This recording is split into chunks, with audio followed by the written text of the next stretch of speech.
stars up there beyond the sky. It's been a long time coming, but I know a change gonna come. Oh, yes it will. I go to the movie and I go downtown. Somebody keep telling me don't hang around. It's been a long time coming, but I know a change gonna come. Huh? Oh, yes it Oh. will. Then I go to my brother and I say, brother, help me please.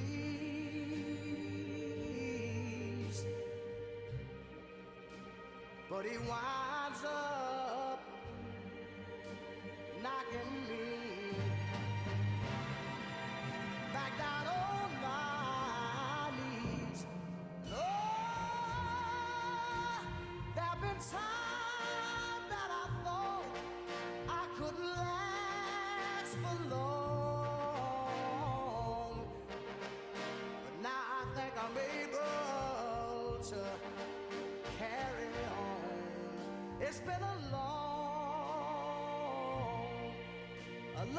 time coming, but I know change gon' come. Oh, yes it will.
I come home, she lifted up her wings. I guess that this must be the place. I can't tell one from the other. Did I find you or you find me? There was a time before we were born. If someone asks, this is where I'll be, where I'll be. Oh, we're drifting out. Oh, singing to my love. Well, that was not our smoothest segue. Good evening. I am Barbara Berrigan Perea with Restore the Delta. We want to welcome everyone today. It's like we have a packed Zoom audience. Welcome to Hell and High Water. This is a flood planning symposium that we have done in partnership with River Partners about the flood threat in Stockton. And after the last couple of weeks, the timing on this could not have been better. Tonight, at tonight's event, we're going to talk about our challenges and potential solutions for flood risk management for Stockton. For background reading, you can find recent news articles online with GRIST, AP, and coming shortly with Reuters News Service. Before we get into details, can I ask people to mute themselves, please? Can we ask you to mute yourselves, please? Thank you. We need someone to mute, please. We are having a little bit of a challenge with some master controls on Zoom this evening. We would like to extend a warm thank you this evening to River Partners and Barry Nelson for all their work in helping us put this event together. I would also like to thank Restore the Delta staff, especially Artie Valencia, Mariah Looney, and Mackenzie Owens, and our interns for working diligently to help us get the word out for tonight's event. We have three major panels this evening and a talk from our 9th District Congressional Representative, Josh Harder. We are also very fortunate to have Stockton City Council Representative for the 6th District, Kimberly Wormsley, who will be leading the second panel. Can we please ask people to mute themselves? Or Mariah, can you please mute the group? Thank you. We're also very fortunate this evening to have in attendance climate science, flood management, floodplain restoration, community advocacy, and levee engineering and design representatives. Our region really does have a brain trust that knows what needs to happen to protect Stockton from extreme flood threat.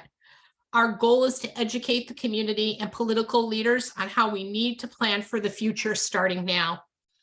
Our first panel this evening on Stockton's growing flood risk will include presentations by UCLA's Dr. Daniel Swain, an expert climate scientist focused on how climate change is affecting regional climate extremes.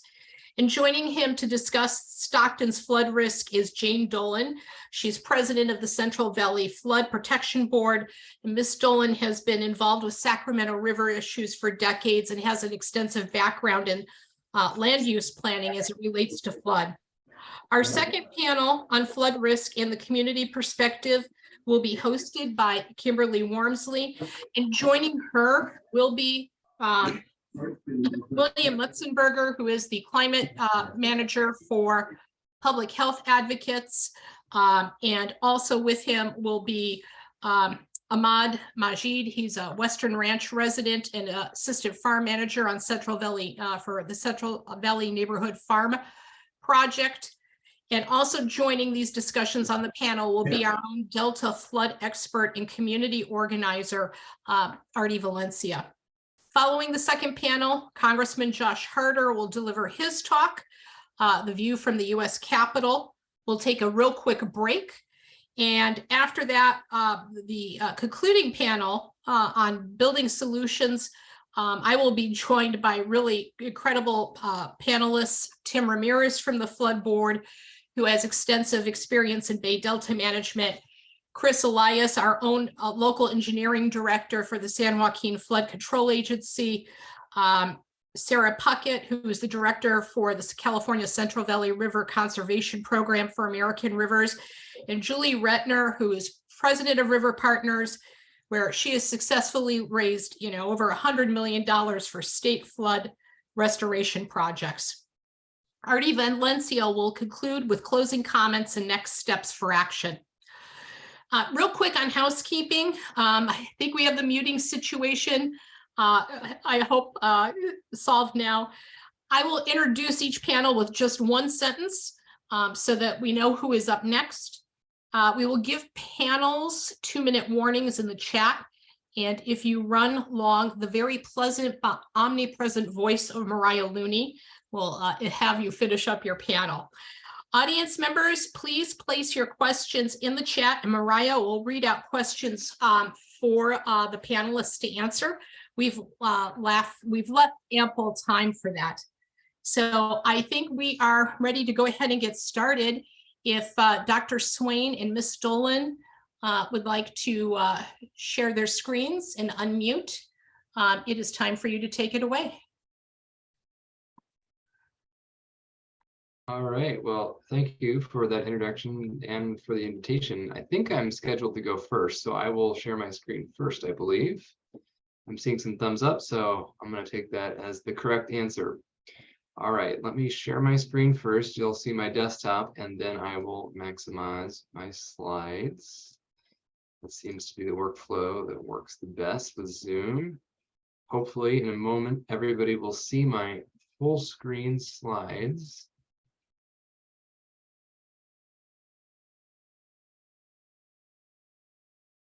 And there we go. I'm going to move, trying to minimize this bar up top since it's taking up kind of a lot of real estate. Let me see here. There we go. Perfect. All right. Well, I skipped ahead. I think you probably already get the point. Don't have a lot of time tonight, so I wanted to minimize this one more time. Really focus on the climate and meteorological side of flood risk in California and in the Central Valley in particular, because we've seen just in recent weeks a taste perhaps of the kinds of extremely wet conditions that we know can occur in this part of the world. And we have also seen quite a bit of research recently that has come out and I think sort of resulted in an evolving view regarding the balance between drought and flood in a warming climate. I'm getting a lot of things popping up on my screen here, so I don't know if that's visible to everybody. Let me just see if I can turn that off. It seems not visible. You're all good. Okay, great. Perfect. Sorry, it's just coming up all over. One thing I wanted to point out is that, we've just experienced a very wet period in the middle of what was otherwise a decade characterized by record-breaking drought.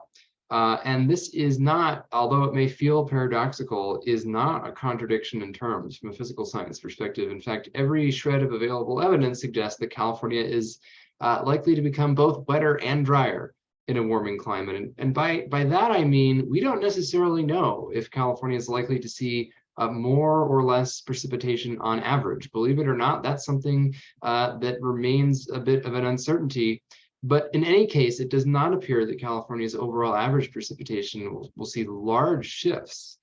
But that has been taken to mean that California precipitation and hydroclimate won't change much in a warmer world. And that could not be further from the truth, because it turns out that that relatively minimal or modest or uncertain change in mean precipitation is really made up of quite large changes at opposite ends of the spectrum. In other words, increases in the risk of severe drought and subsequent increases in the risk of severe floods and extreme precipitation events. And interestingly, the best evidence at this point suggests there is more evidence for very large increases in flood risk than for very large increases in very dry years.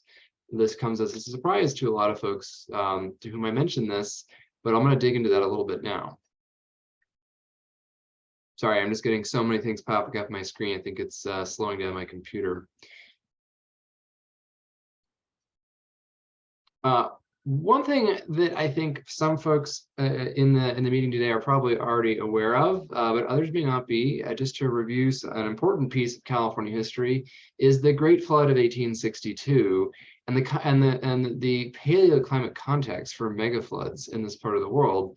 The Great Flood of 1862 is now thought to be on the order of something that happens every century or so, so every 1 to 200 years in this part of the world. So rare on the timescale of an individual human lifetime, but not rare in the geologic history of this part of the world, something that we in fact should expect as a long-run inevitability. In 1862, when this last occurred, of course, California was a very different place. There were maybe 400,000 or 500,000 people living in the entire state of California versus 40 million today. And there was also not a major modern system of levees, dams, and other flood control structures that we now have. So on the plus side, we have active flood control measures that did not exist in 1862. On the negative side, we have millions and millions of people living in floodplains who didn't used to live there back in 1862. So it's a bit of a mixed bag. In 1862, much of the Central Valley was inundated. In fact, a temporary inland sea somewhere between 200 and 300 miles long, extending from the central or northern Sacramento Valley well south into the central or southern San Joaquin Valley, was observed at that time. And that is consistent with the notion that much of the Central Valley was, at least under extreme conditions, most of it used to be a floodplain of some sort or another on one watershed or another. We would not see that today to the same extent because we've built a lot of stuff and we do have that flood control infrastructure.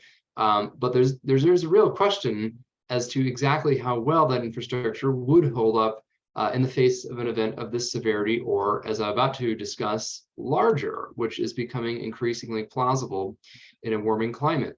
We haven't seen anything like this since 1862. The events we just saw over the past few weeks are not even really all that close to what happened in 1862, either in terms of cumulative precipitation or flood impacts.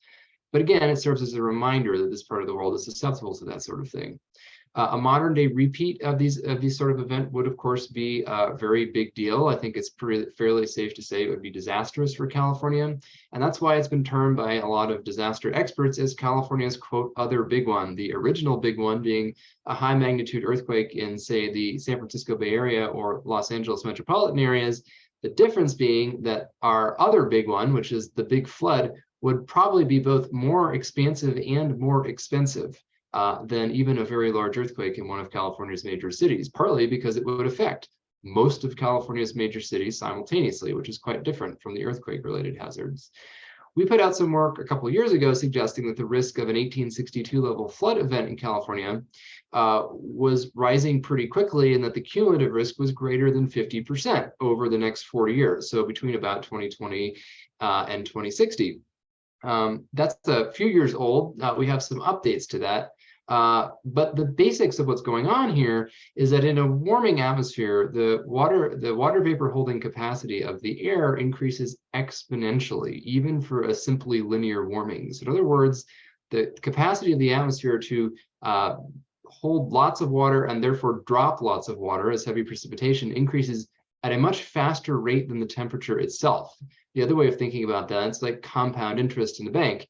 Each additional increment of warming begets a larger increase in the absolute amount of water vapor that the atmosphere can hold. So in other words, the acceleration of California's hydroclimate is greater with each passing degree of warming. And so this results not only in an increased likelihood of extreme storm events comparable to what we've seen historically, so things that might not be unprecedented in the 20th century, but are at the upper end of the distribution, kind of what we just saw in California. It makes those sorts of events more likely, but it also brings about the possibility of events that were truly unprecedented in a historical context, perhaps not only in the 20th century, but even going back to 1862 and beyond. It raises the specter of events that large or larger in the coming decades. And this is the basis for essentially a long-term research project and disaster contingency planning scenario that we've developed for the state of California known as Arc Storm 2.0. Some of you may be familiar with the original Arc Storm scenario, essentially created about a decade ago as a joint effort of the USGS and some other entities in California and beyond. The basic idea is we really need to be planning for the risk of a mega flood in California in the same way that we plan for the risk of major earthquakes. And because we've done these sorts of shakeout exercises in an earthquake context in California over the past 20 years or so, California is arguably much better prepared than it used to be for the risks associated with very large earthquakes. I would rather be in San Francisco or Los Angeles during a big earthquake today than 30 or 40 years ago. So that's progress. We haven't made that same progress with the risk of a mega flood. And I think it's because in some ways it's been a bit of a failure of imagination. We haven't had the kinds of recent memories of severe widespread flooding that the kind of periodic earthquake reminders that we got. And I think it doesn't help that we've spent the last decade, the better part of it, experiencing extremely severe drought across much of California. We've become a bit myopically focused on the dry side of the precipitation and hydroclimate distribution, but we ignore the flood side at our peril. And just to remind everybody, the scenarios that we came up with in Arc Storm 2.0 are essentially month-long storm sequences. So it isn't just one big storm, but it's a sequence of anywhere from half a dozen to a dozen individual storms over the course of about 3 to 4 weeks that bring cumulatively very large amounts of precipitation to California and would subsequently bring major and potentially catastrophic flooding. These are what the scenarios look like. Over a 4-week period, this is how much rain or liquid equivalent, since this is snow in some parts of the mountains, might be. The lesser arc historical scenario would bring somewhere between 40 and 60 inches of liquid equivalent rainfall to parts of the Sierra Nevada. But that's not that far from what we've actually seen over the past month. We got about 3/4 of the way there during this event. Arc Future, though, a more realistic view of what we think the plausible worst case will be in a decade or so, is dramatically worse and involves not only much more precipitation, with some areas in the Sierra Nevada being in the 70 to 100 inches of liquid equivalent precipitation. So the equivalent of receiving 100 inches of rainfall, in other words. But it also involves more intense runoff because more of that precipitation is actually falling as rain rather than snow, and so becoming runoff immediately. And just as a brief bit of context, since we did just see these extreme events, I'm getting this question a lot: how does the events of late 2022 and early 2023, so the 3-odd-week storm sequence we just experienced, compare to the arc storm scenarios and to various historical observations? Well, we got about 70 to 80% of the way there. Which is pretty different from getting all the way there, because we've gotten about that close to it 3 or 4 times before, just in the latter half of the 20th century. So it was definitely an unusual and high impact event, but it was not historically unprecedented.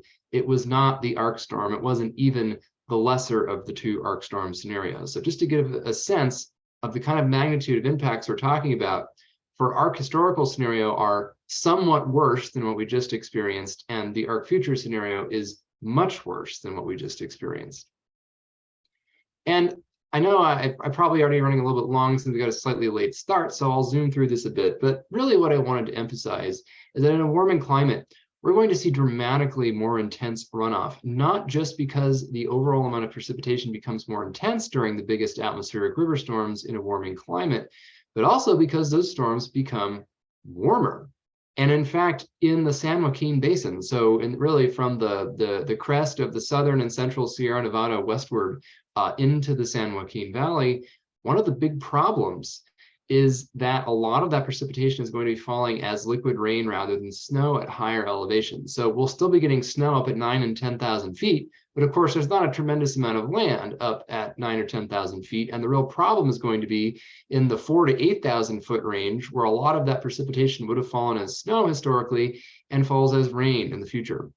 That dramatically increases runoff to the point where the runoff projections for our arc future plausible worst case scenario, even comparing it to a contemporary or a historical plausible worst case scenario, there's almost no overlap. As you can see here, it's a completely novel runoff regime. And this is particularly true in the San Joaquin Basin. This is a big problem because there is less robust flood protection in the southern half of California's Central Valley. So this includes Stockton, Modesto, and points south and east. This is going to be a major problem if and when we see these sorts of events unfold in the real world. And just to reiterate, we found that climate change has already doubled the likelihood of an extremely severe flood scenario in California. We published this past summer, just before the events we just saw.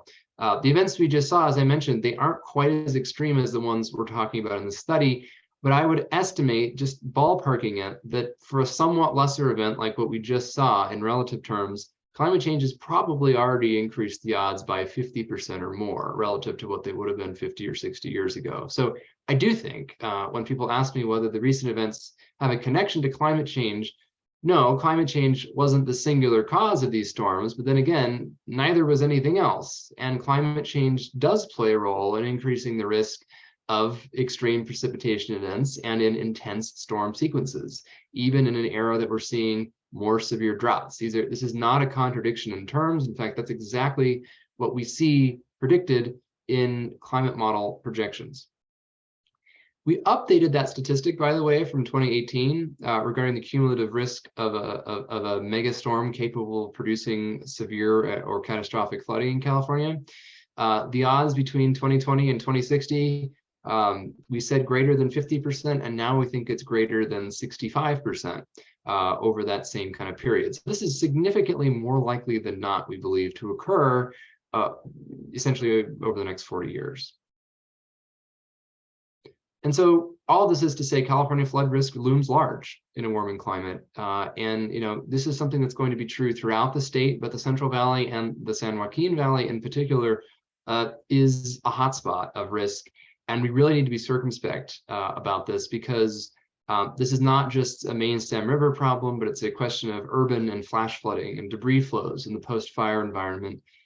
And it's a question of whether the flood protection that we have will stand up to the task. My personal view is that there is a little bit of overconfidence in certain circles that our infrastructure is going to perform exactly as designed, partly because I think the envelope of what's possible, the extremity of the precipitation events we're likely to see is itself increasing. So even if they were perfectly designed for the 20th century climate, we don't live in the 20th century climate anymore.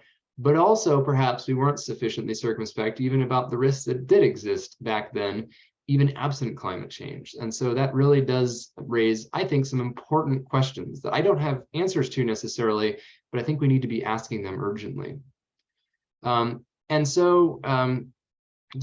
think I probably went through a lot of this already, so I won't focus too much more on it now. You can kind of see the bullet points. We're still working on the rest of ArcStorm 2.0. We still need to do the statewide impacts assessment. We're working with the California Department of Water Resources, who's been really supportive in this work. It's been harder to get other state level tangible support for this project outside of the Department of Water Resources. That's been kind of frustrating, but maybe the needle is moving with this recent research and unfortunately the recent events that have actually unfolded in the state over the past month or so. And just to end on a slightly less doom and gloom note, I just want to point out that, with increasing extremes, there are things we can do to mitigate the risks. It's just going to require us to be more flexible, because the physical reality suggests that we're going to see an increase in both precipitation intensity and overall aridity on the other hand, along with a loss of snowpack and more intense runoff. So we can't just plan for one of these things. We need to be looking at all of the above and thinking about solutions that can accommodate all of these things simultaneously. And in some cases, there are interventions where we can mitigate flood risks and drought risks simultaneously. I'm talking about things like flood managed aquifer recharge and floodplain restoration and strategic operation of dams and other flood control infrastructure. And it's becoming really clear that the historical management paradigms and practices are really not going to cut it in the 21st century. We're already seeing the weak points there. And I just have a few specific examples about how we need to be thinking both about our hard infrastructure, so our existing levees and dams, and just as importantly, our auxiliary structures on dams, urban flood conduits just as much as we are on our soft infrastructure in terms of setting the levees back away from the rivers, allowing or building new river bypasses or expanding existing ones. And different kinds of floodplain restoration, groundwater recharge can go hand in hand. And so sort of fighting drought with flood and flood with drought is something that we can and really have to be doing if we want to stay ahead of the curve in a warming climate in California. And also to improve public and agency awareness of the risks. I think there's still a lot of denial about the fact that one of the things that's likely going to increase in the fastest and most unanticipated way in a warming climate is probably flood risk. We've already seen wildfire risk sort of get away from us. It accelerated suddenly in the past 10 or 15 years. And at some point in the next 10 or 15 years, I won't be that surprised if the same thing happens with flood risk. We still have some time right now, perhaps to get ahead of it, but I can't tell you exactly how long we actually have. It could happen next year, or it might not happen for another 20 or 30 years. So we definitely need to get started. So I think I already went through most of these closing thoughts, and I won't belabor the point since I know we have a Q&A section I don't want to delay. So thank you. Thank you. So Ms. Dolan, you are up next.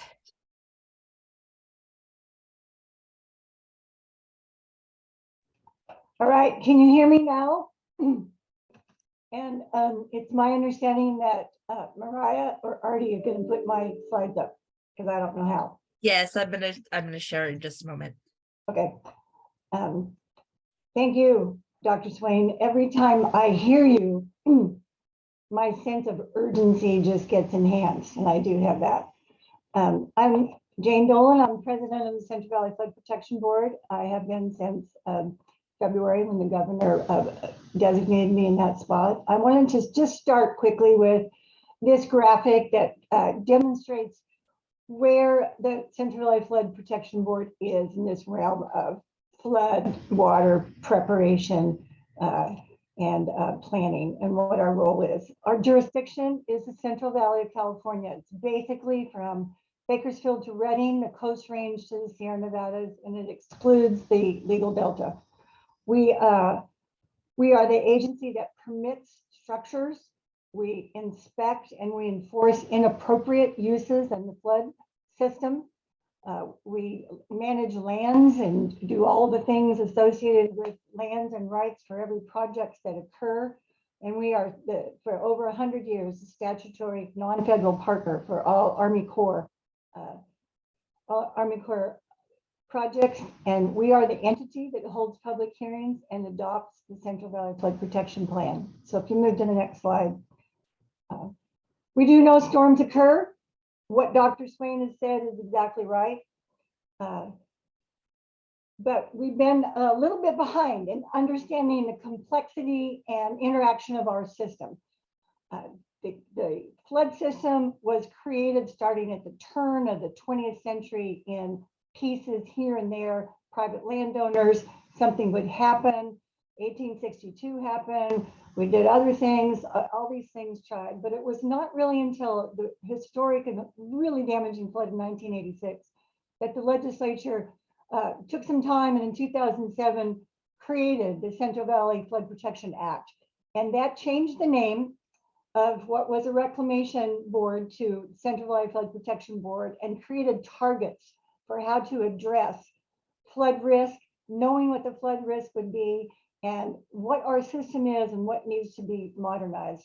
So this is a cover of the update of the second update of the Central Valley Flood Protection Plan that we enacted at the board in December of 2022. And you'll see that it has themes to it to be resilient to the climate that we have, to be sure that we are performing and making things better by tracking our progress. We want very much to coordinate, and we're working on it and align with other state efforts. Dr. Swain talked about groundwater recharge, and we know that floodwaters can be a very strong element in that. And this plan calls for a focus in the San Joaquin Valley. No matter who you talk to, people know that the San Joaquin is at risk. And across the United States, it's sort of, is it Louisiana or is it California Central Valley that is the most flood risk? And it is the Central Valley, and particularly in the Stockton and Merced early. We've learned, and I want to emphasize this, we don't plan floods in September because it starts to rain in October. We need to be aware of flood happening and being resilient and making plans and working the entirety of 12 years. So if you could go ahead to the next and last slide. I'm not as fancy as Dr. Swain, but that's the way it goes. We have a real sense of urgency to do things, but I want to be clear that the Central Valley Flood Protection Plan is not decisional. It does not approve everything that needs to be done, but it clearly lays out policies and directions to move on that. And we've learned a lot since the first plan in 2012 and the first update in 2017. And we've really looked at analysis and science and from the flood board's perspective, public input, because that partnership at all levels, starting at the local level right up to the federal level, is so important. Our plan is 289 pages, and it's not fluff. It's a wealth of information about how the priorities were established and what needs to be done. Local, state, and federal investments need to increase. There's no question that we don't have enough resources to meet the projects and priorities that we have. And it's true that we have done a lot of work, and there have been improvements in our system from Chico to San Joaquin, but not enough. We still have systems, particularly in small, vulnerable communities, that were put together in the 20s, 30s, and 40s and do not meet the risks that they face right now. And I don't want to repeat what Dr. Swain has said, because that's right. We're going to be wetter. We're going to have intense storms. We don't know when they're going to come, but they are. And in many communities, we're not involved.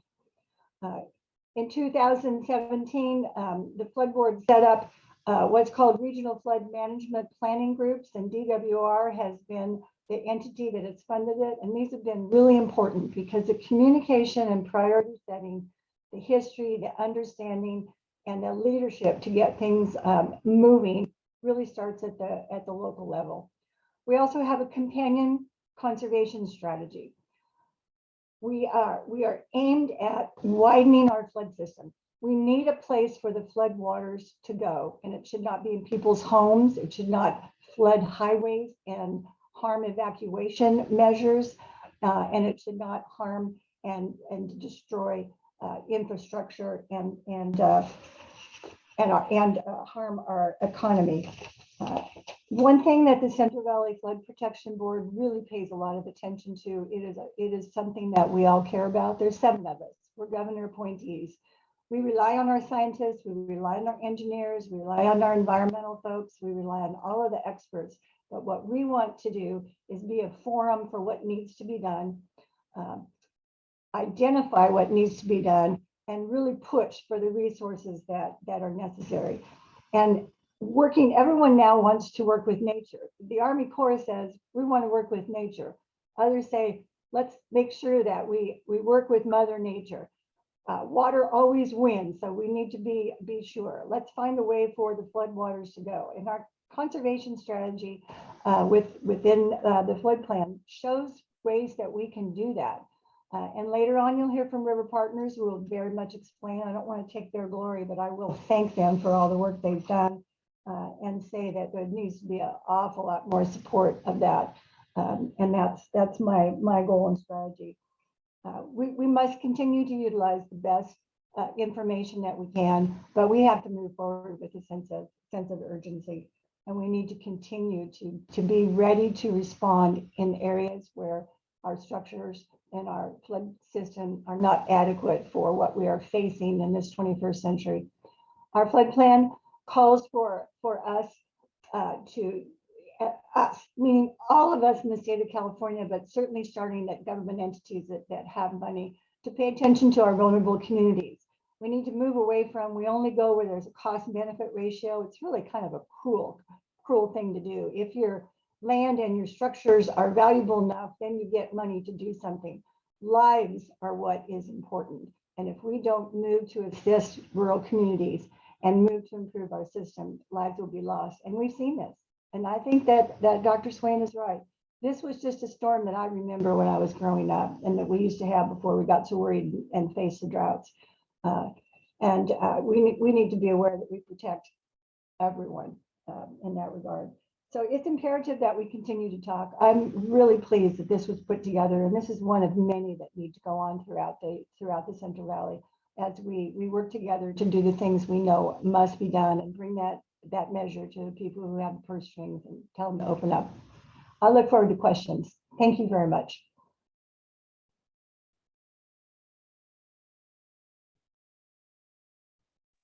Thank you so much. I just want to thank Jane and Dr. Swain for your presentations. We do have some questions in the chat. We have about 7 minutes for questions. So I'm going to go ahead and answer or ask some of these questions, and you all can answer them. Joyce Yee asked, what about more infrastructure to capture precipitation besides reservoirs, such as rain gardens? Wondering if other types of water collection and storage structures are being considered. Well, I would love to take that. It's more than rain gardens. It's flood basins. And that's not something new in California. The Yolo bypass, the Chowchilla bypass, the Sutter bypass, other areas like that, Butte Basin, where floodwaters are directed. I live in Chico. Our community has determined that, and we don't allow houses within so many thousands of feet from the Sacramento River, our western border. We can redirect that, but it's going to mean looking at our rivers and really strategically identifying and implementing ways that we can widen them so that the floodwaters have a place to go and not in homes and across highways and into cities. So those are structures, but they are planned in an environmental way. And when we do that and the water sits, what we've learned is that we can recharge groundwater in a significant way. Thank you. There's a question for Dr. Swain. How does decreasing runoff efficiency impact flood risk, if at all? That's a good one. The interesting thing is that the runoff efficiency is essentially it's a measure, just for everyone else's sake, it's a measure of what fraction of precipitation essentially is converted in the short term to runoff, so stream flow and rivers and creeks and what have you.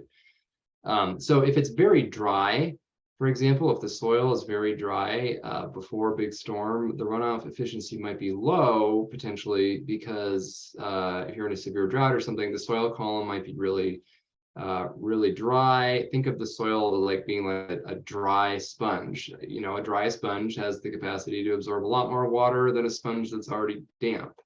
They can both absorb some water, but one absorbs it more quickly and more efficiently. So that's runoff efficiency in a nutshell.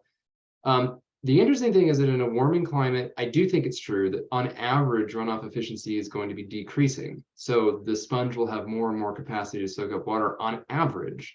But the problem is you can still saturate that sponge with a big enough or a prolonged enough storm sequence like the one we just saw. So we came into this current storm sequence somewhat fortuitously during a severe drought.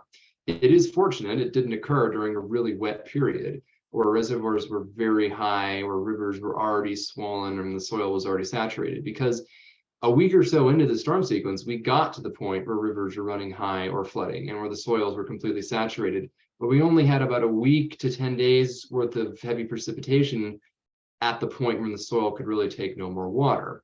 If we'd had 3 consecutive weeks of similar or more intense precipitation when the soil was already saturated, that would have been a very different story. So I guess my point is, I'm not so sure that runoff efficiency is going to decrease when we would actually benefit from it being lower. So our own research actually suggests that the largest increase in storm sequences intensity is likely to occur in years that are already wet. So in years that start wet, the largest precipitation increase is likely to be larger than in years that were drier to begin with. So that means that we're more likely to see even greater increases in flood. This is one of the reasons why the arc storm scenarios project such a large runoff increase.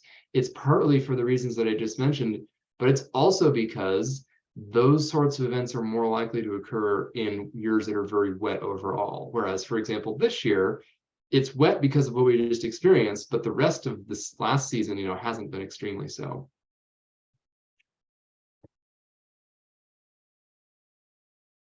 Great, thank you so much.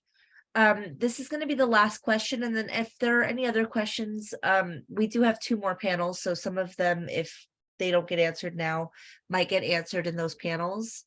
Annabelle Crouch asks if there's a way to possibly capture floodwaters, if instead of losing them. She asks if that is possible. Well, I mean, I'm not an engineer or an operations person, but I can answer this from a physical science perspective. The volume of water that California gets, even from one really big storm, is greater than you could capture in the reservoirs. And in any plausible reservoir, it's not that we don't have big enough ones. It's just that you can't, you just physically can't build reservoirs to just capture all water that falls from the sky across a broad region. It just isn't realistic. Or desirable. And we already have big dams on almost all of the major rivers that respond to these sorts of storms in California. So we have those big dams already. The question is, okay, but if we have bigger storms, but also worse droughts, there is this tension between wanting to hold on to as much water as possible, but also needing to make sure we don't have risks from holding on to too much water and then underestimating how much headroom we needed for safety reasons. How do we manage that? And really, the answer, I think, more or less has to be flexible water storage that don't involve dams. Things like really focusing on groundwater recharge. You can store a lot of water underground pretty safely, but you have to do it strategically. And if you want to get serious about groundwater recharge, you can't just do it in any old place. There are some places that are much more favorable for groundwater recharge than others. And so we have to think about how we can leverage, whether it's flood flows or pre-flood flows. If we know a big storm is coming and we know we need to release water from the dams, maybe we can have places set aside where we can put that water and let it sit so that it achieves 2 benefits. It gives us more headroom in the reservoirs, which can then refill, but it's also sitting somewhere where it reduces the pressure on the levees, reducing flood risk to urban areas, and then also recharges groundwater, which you can then draw upon later. It's, increase that underground water bank effect. If we do it right, we can do both of these things at once. This does involve new infrastructure, but the infrastructure it involves is not new dams or bigger dams. The infrastructure it involves is essentially conveyance and policy infrastructure that allows us to get the water to where it would need to be to achieve this in a timely fashion, without too many impediments. So the good news is it doesn't necessarily involve massive structures. It involves some building. The downside is it involves policy changes, which in California historically have been even harder than building big infrastructure sometimes. But this is doable, and that is a promising avenue that I know a lot of folks are looking into right now. Dr. Swain, I really want to thank you for the answer for that question, because I think it really sets up our last panel quite well. And Dr. Swain and Ms. Dolan, I want to thank you so much for your generosity, your time, your work, and your well thought out presentations. We are very, very grateful. We have lots of questions that we'll have more chances during other panels. I would like to ask now that Councilmember Kimberly Wormsley, William Mutzenberg, Ahmad Majid, and Artie Valencia, if you could please open your videos and unmute. And I think Councilmember Wormsley will be ready to take it away. Yes, thank you, Barbara. And first and foremost, I would like to recognize and appreciate all of the organizers and facilitators for this very important conversation. For those who do not know me, my name is Councilmember Kimberly Wormsley. I represent South Stockton. I'm also a mother, a social worker, and an advocate within the community and a long-time resident in South Stockton. With me on this panel are some very courageous organizers. I want to give it up to Artie Valencia. She is with Restore the Delta. She's a community organizer and a government liaison. Although she was born and raised in the Bay Area, she spent majority of her time in Stockton. She enjoys rock climbing, riding bikes, and all Delta work. She also has a biology degree from the University of California from Los Angeles, and is currently working with flood experts. Also on this panel, we have the amazing William Mutzenberg. He is an advocate with Public Health Advocates.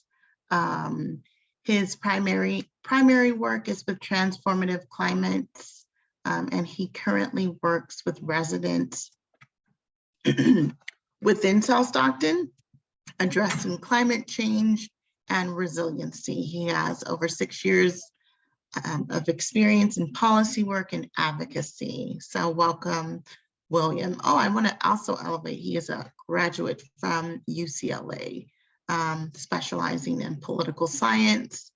And last but not least, he is also from South Stockton, Ahmed Majed. I hope I said that right.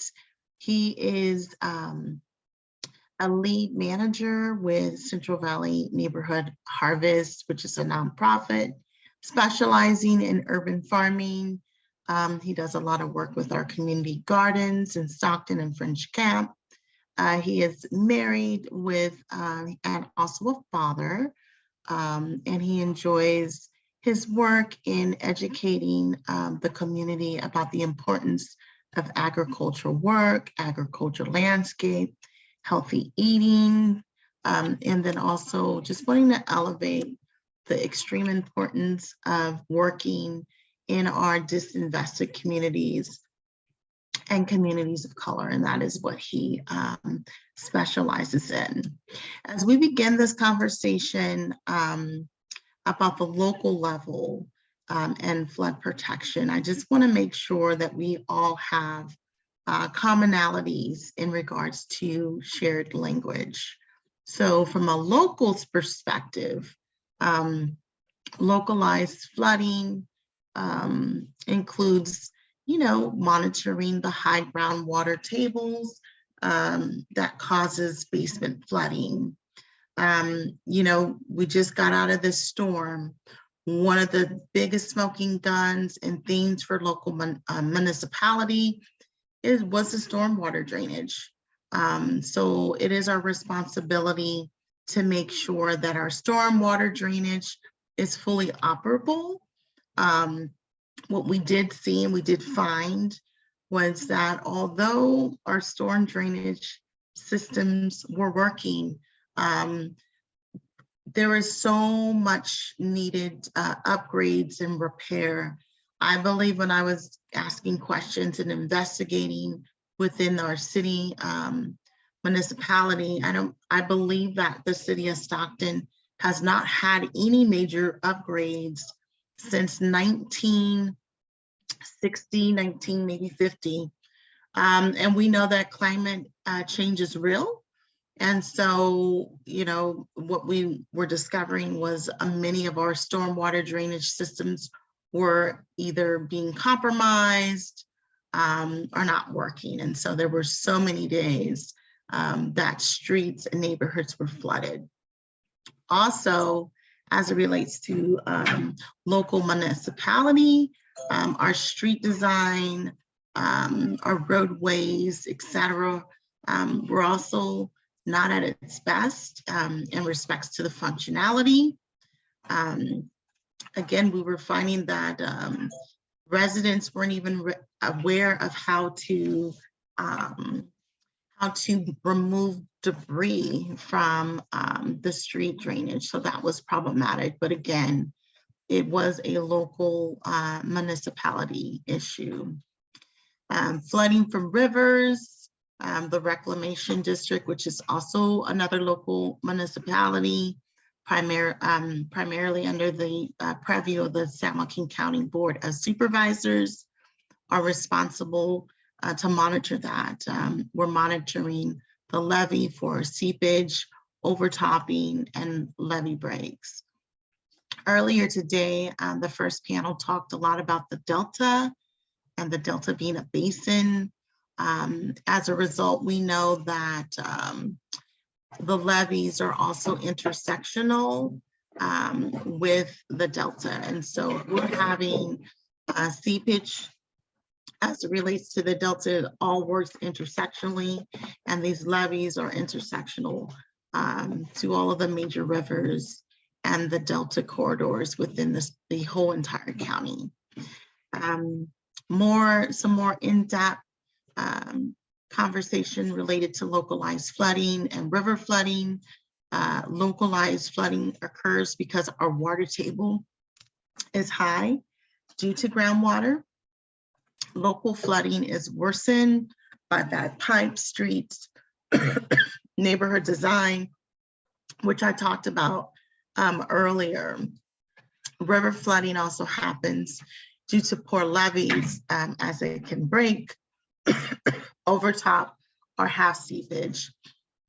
I'm really glad to see so many advocates and stewards throughout the county and the state that are on the conversation today,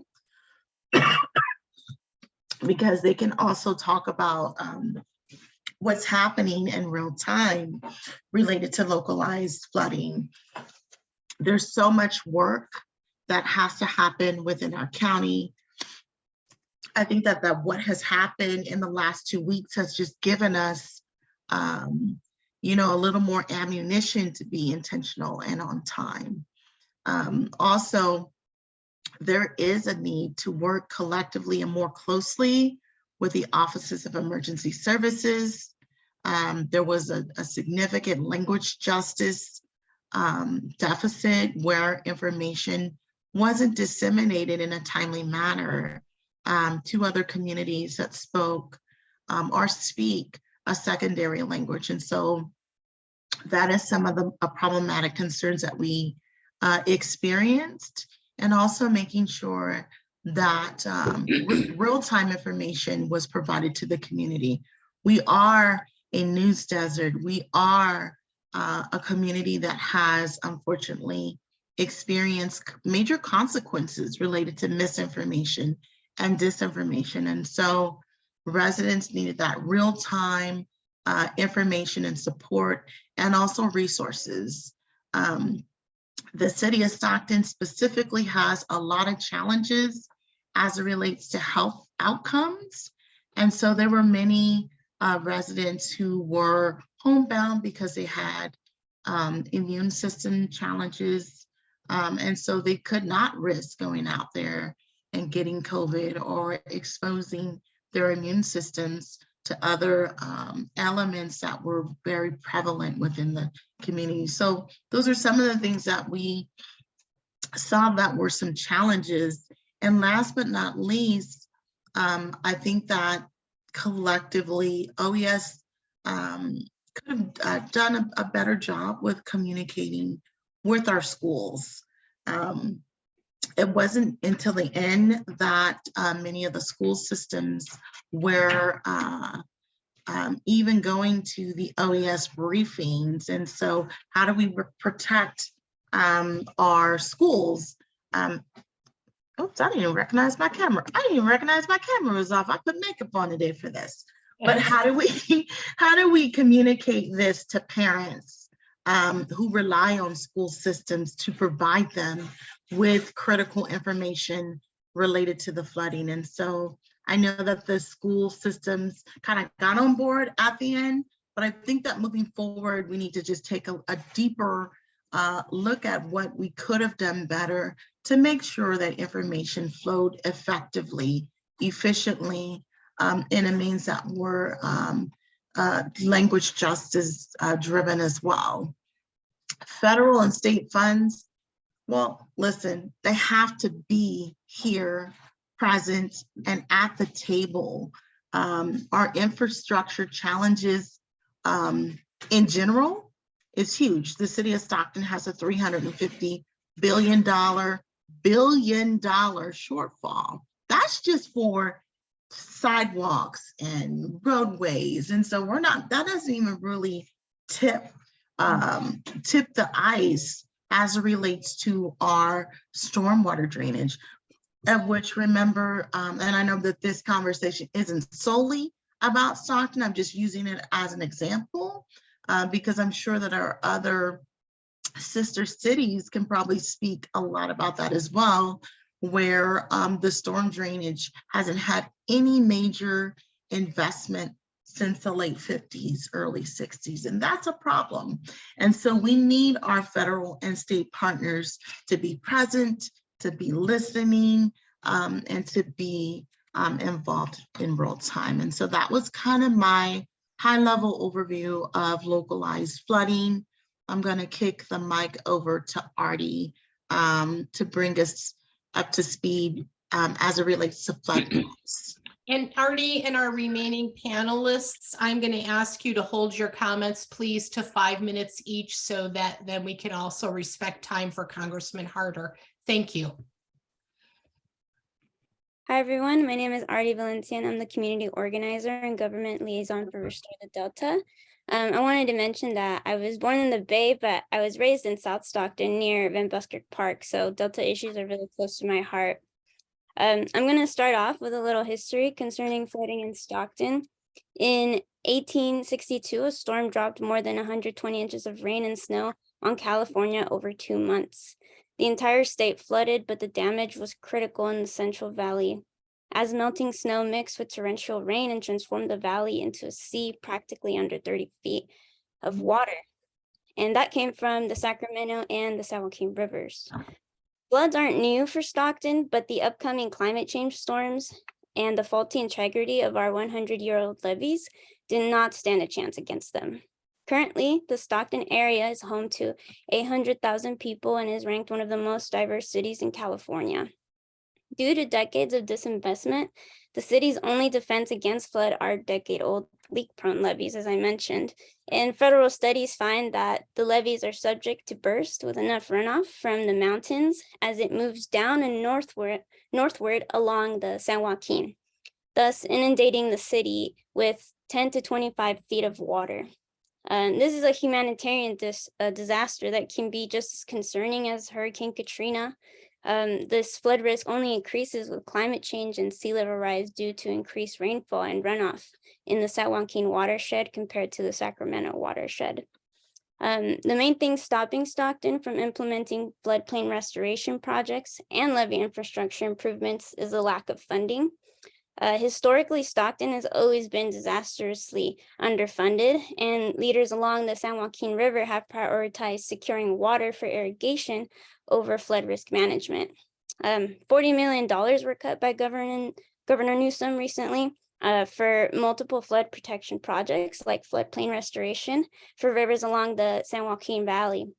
The money was set to pay for 9 floodplain reconnection projects, and that would help protect Stockton upstream.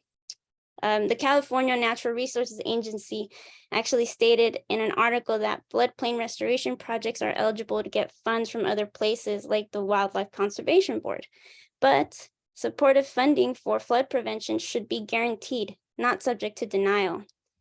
We need these projects now, and state and federal funds can definitely cover both infrastructure needs for flooding and for river flood restoration. You saw the damage from the last storm. Are we just supposed to solely rely on grants to improve the integrity of our levees and implement these floodplain projects? We have lives, businesses, and homes at stake, and grants alone are not a reliable source of funding. The communities that have the most to lose during a flood event are environmental justice communities, and communities of color have been redlined into housing in floodplain areas where they often experience flooding in their basements due to high water tables in low-lying areas. And to prepare, they need pumps and sometimes even sandbags to prevent yard flooding from causing drainage issues. Besides funding floodplain restoration projects and upgrading our levees to at least 200-year conditions, we also need upgrades to municipal systems to deal with runoff into the street. Furthermore, Stockton faces flood risk from all sides, both the San Joaquin and Calaveras rivers during rain events, and high tides from the Pacific can exacerbate flooding via the Delta. Last, floodplain restoration from Merced to Van Buskirk is essential to take the pressure off levees, and Delta levee improvements along with wetland restoration will counteract sea level rise. Floodplains also recharge groundwater for many uses in dry times and provide recreational areas and protects wildlife. Beyond the multi-benefits, such projects will also make the region visually appealing by bringing in native plants and animals into those spaces and habitats, and thus connecting residents and even visitors to the area and their waterways. And this is where economic development can occur too, and thus, benefit our city. So advocating alongside environmental justice groups during city hall meetings is vital to ensuring that government funds are prioritized for our city. And now I'll hand it back to William. All right, thanks so much, Artie. Hi, everyone. My name is William Utzenberg. I'm the TCC Program Manager at Public Health Advocates, or the Transformative Climate Communities Program Manager. I really appreciate this opportunity to speak with all of you tonight, and I want to echo a lot of what Councilmember Wormsley and Artie have talked about. We do need a broader community engagement approach from the responsible government agencies and work in tandem with our local community organizations. We need to make sure that it's a priority of our government agencies to act and educate our communities on how they can be notified.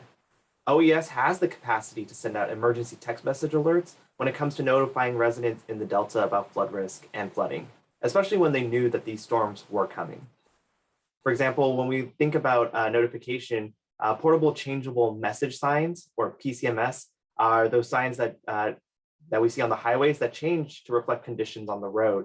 And drivers heading down I-5 or Highway 99 are notified. But imagine you're driving on the freeway and there's no signs until you hit an area that's already been flooded. So we can work to make sure that when PCMSs are changed, an alert can go out to residents that can say, hey, this highway is flooded, or beware, the following streets have been reported flooding. Not only that, our agencies also need to recognize that flood risk and storm damage do not stop at county borders. It's unacceptable that San Joaquin County, home to one of the most diverse cities, was left off the initial disaster relief declaration when Stanislaus and Sacramento counties were put on them. Rivers from both of those counties converge where? Here in San Joaquin County. So why were we initially left off the list? And so I do want to thank Congressman Harder and our other elected officials who did work to quickly change that. But we have to ask our agencies, why didn't they think of us, or why don't they think of us until after the fact? We have all this technology available, and our government agencies can modernize systems to provide updates to the communities, such as when river levels rise and become dangerous. When we receive alerts that rivers are rising, we can mobilize to secure our neighborhoods. And this is especially critical for our unhoused populations. During the storm, many people who reside in encampments along Mormon Slough weren't relocated. And so because it's raining, they're going to seek shelter under overpasses and bridges, but those areas are equally susceptible to flooding. And this not only affects the health of those who are unsheltered, but our entire neighborhoods. And so, we can build robust engagement strategies to move ahead of time on disasters. And now that we know that climate-related impacts are happening more frequently and more often, we can move to prepare our communities for when these challenges arise. And so rather than being reactive, we can and should be proactive. Our communities should not live in fear that their homes will be flooded or that they will face injuries when they head to work. So working with communities encourage us to prioritize the health and well-being of our neighbors and build smarter responses that empower our resilience. And so with that, I'll go ahead and pass it over to Ahmad. Hi, my name is Ahmad Majid. I wear a lot of hats, and it was my error to not update the one that I'm wearing this evening. As of this year, as a board member with Our Words, a local spoken word and literacy organization, stepping into the role of Director of Environmental Initiatives. So while I definitely work with Central Valley Neighborhood Harvest and a bunch of other groups, I'm not wearing that hat tonight. Thank you to all of the panelists who spoke before. I have taken copious notes and I've live tweeted some of it. So I feel privileged and honored to stand next to you all. Moving forward, yes, I live in Western Ranch and I learned about the levee system and its susceptibility several years ago in a workshop that was hosted by Restore the Delta. And when the storms started, I reached out to Barbara and I was concerned, and she confirmed that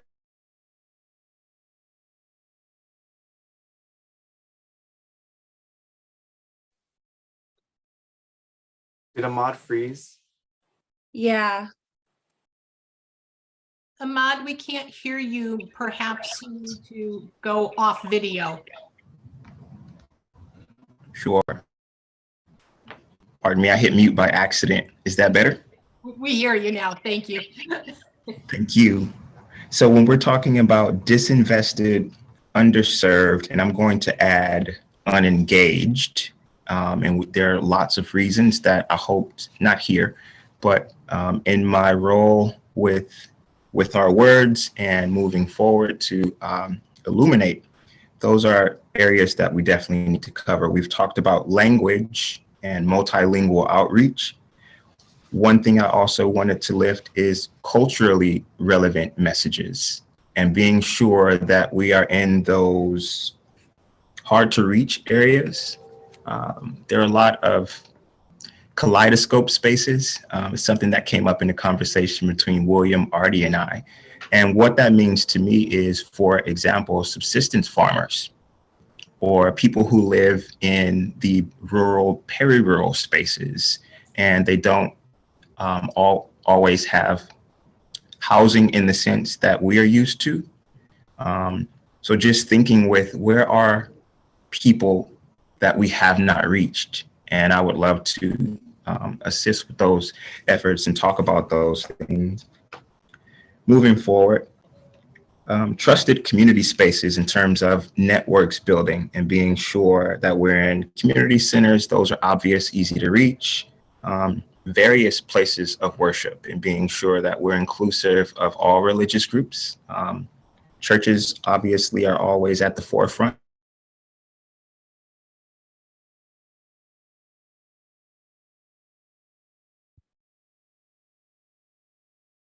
I think we lost you again, Ahmad. I'm so sorry.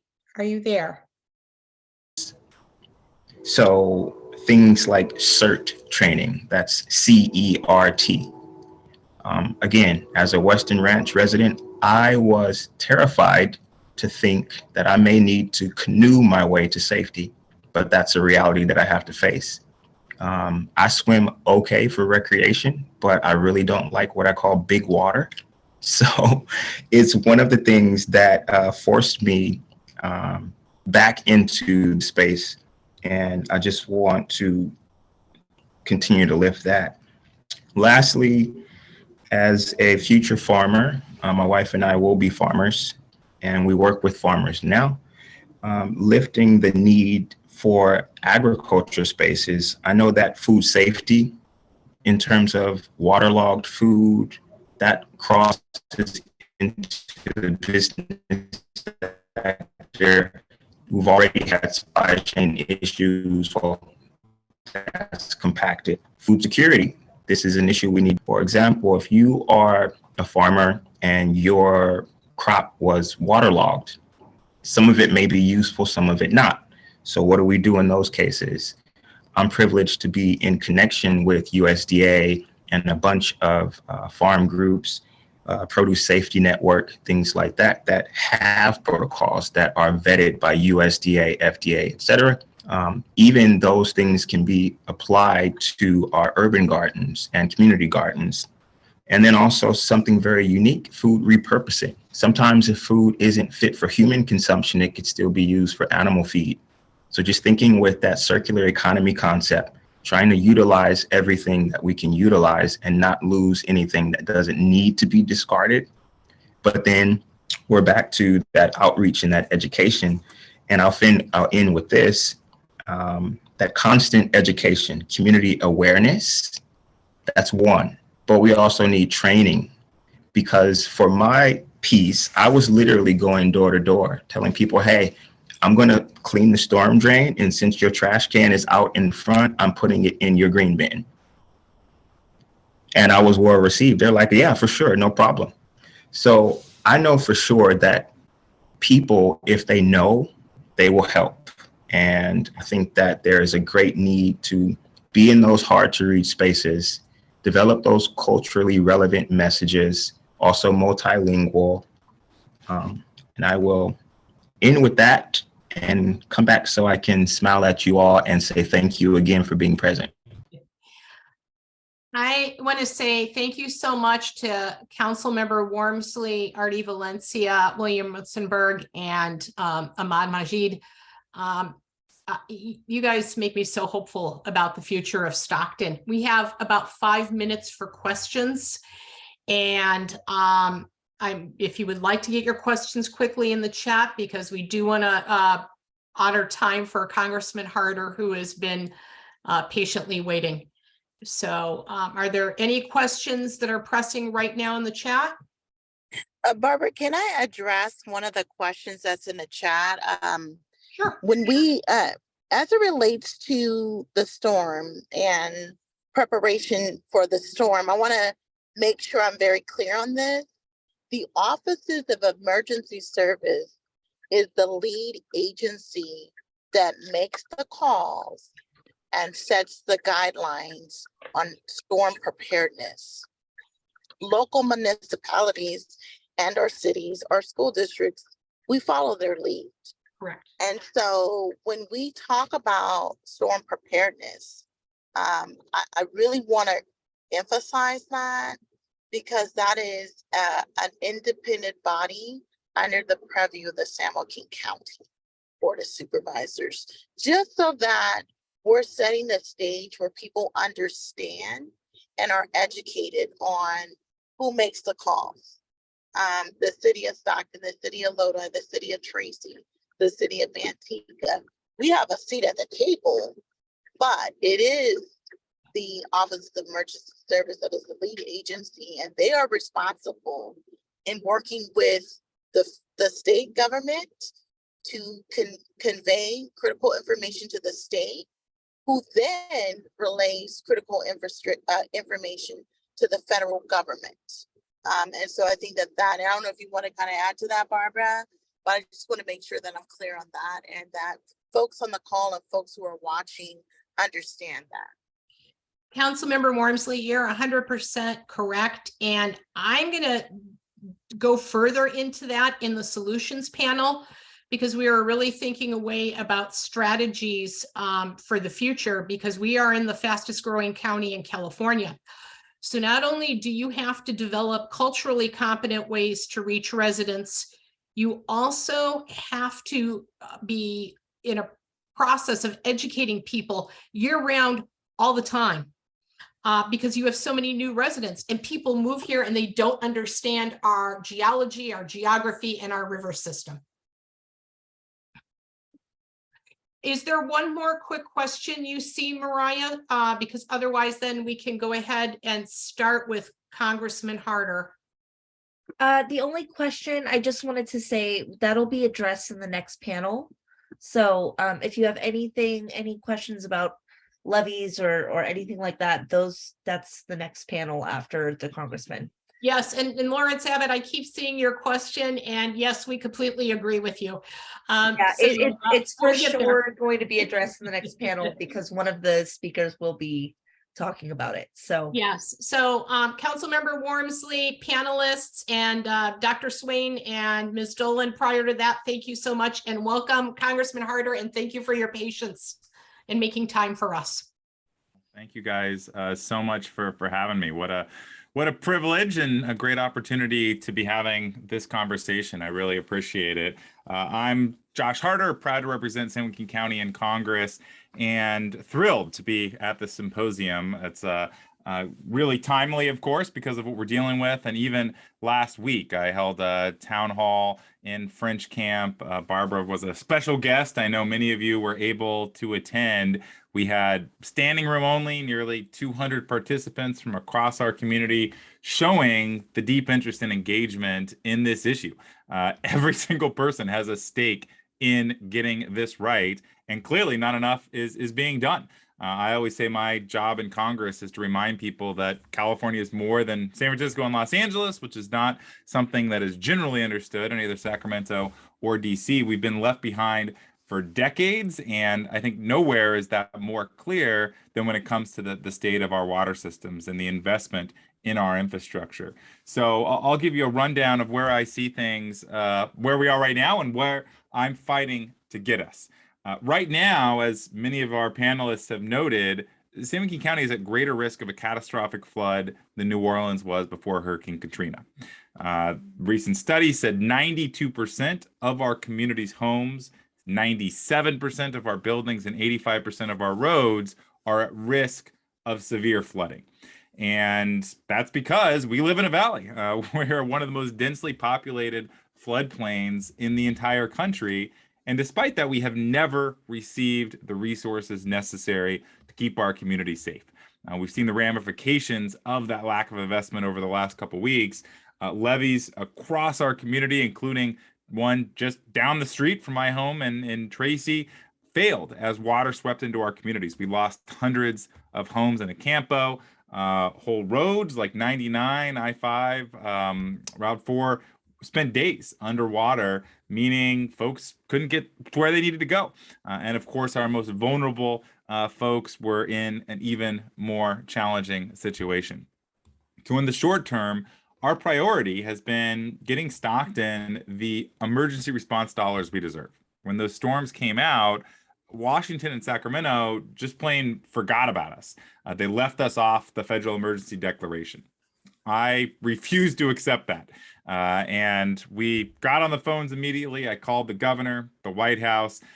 We were able to fix it within 24 hours and get us added to the list, making sure that we were eligible for the same services as folks elsewhere in California. But that never should have happened in the first place.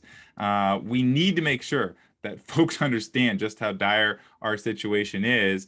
But right now, I'm telling everybody who has challenges from these floods, home, car, property damaged by the floodwaters, you can go to disasterassistance.gov. I've made sure that we can actually file a claim right now and make sure that people get relief. But in the long term, we have to make sure that we fix this and it doesn't happen again. My focus is really around making sure that we are making those investments so the heavy rains that we're seeing are going in our reservoirs and not to people's living rooms like we saw over the last couple weeks. That starts with finishing the lower San Joaquin River flood control plan that I think folks in this audience know incredibly well. Those 23 miles of levees and streams that surround Stockton and San Joaquin County and to protect us from flooding. In December, I secured $200 million of federal funds to kickstart that effort. We've been working on it for years. That work is going to be underway shortly, and it's going to protect hundreds of thousands of people's homes and businesses, making sure that we don't see that kind of flooding again. But we're going to need more resources, and we're going to need good ideas. We have to make sure that we're building more smart projects, water recycling, groundwater recharge, and making sure that we're investing in keeping our community safe, not frankly in boondoggle projects like the Delta Tunnel, which I think folks here know my attitude on pretty well. So I'll just close by saying that I think flooding and the state of Stockton's water is top of mind for us. But I think the best ideas always come bottoms up from audiences like this, symposiums like this. And it's really encouraging to see so much community involvement and so many people that care about getting this right. So please reach out to me, reach out to our office. Let me know what projects we can be highlighting, advocating for, and make sure that we're doing everything we can to keep our community safe. thanks so much for having me. And I don't know if I have answer questions or not, but either way, glad to be here.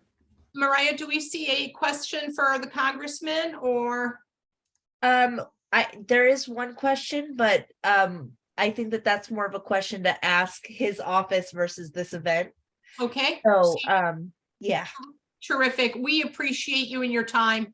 Thank you for being here. We know it's late for you. So thank you so much. And Thanks for having me, and excited for the solutions part, and let's get to work. Great. We're going to All right. take a quick 3-minute break, folks. And then if our panelists would like to get themselves ready, Tim Ramirez, Chris Elias, Sarah Puckett, Julie Retner. We will start at, let's just start like at 2 minutes to 7. Thank you.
Home is where I want to be.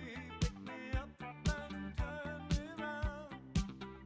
I feel numb, born with a weak heart. I guess I must be having fun. The less we say about it, the better. Make it up as we go along. Feet on the ground, head in the sky. It's okay, I know nothing's wrong, nothing. I got plenty of time.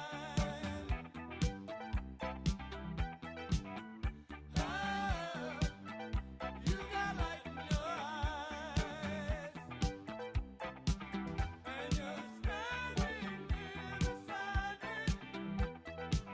I love the passing of time. Never for money, always for love. Cover up and say goodnight. Say goodnight.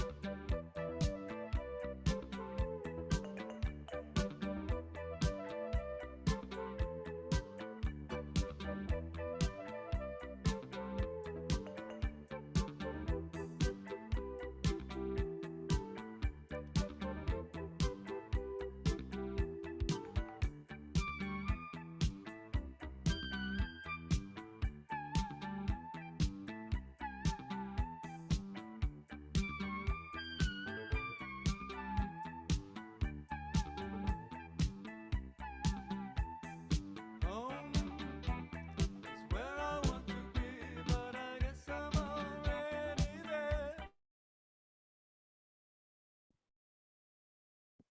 So welcome back. And if you stay all the way to the end, you can hear the song all the way through. We're ready for our closing panel, the Planning and Building Solutions panel. And we would like to lead off, if he's back and ready, Tim Ramirez. Are you ready? There you are. Okay, great. You get to take the wheel. I'm ready. Thank you. Can you hear me okay? That's great.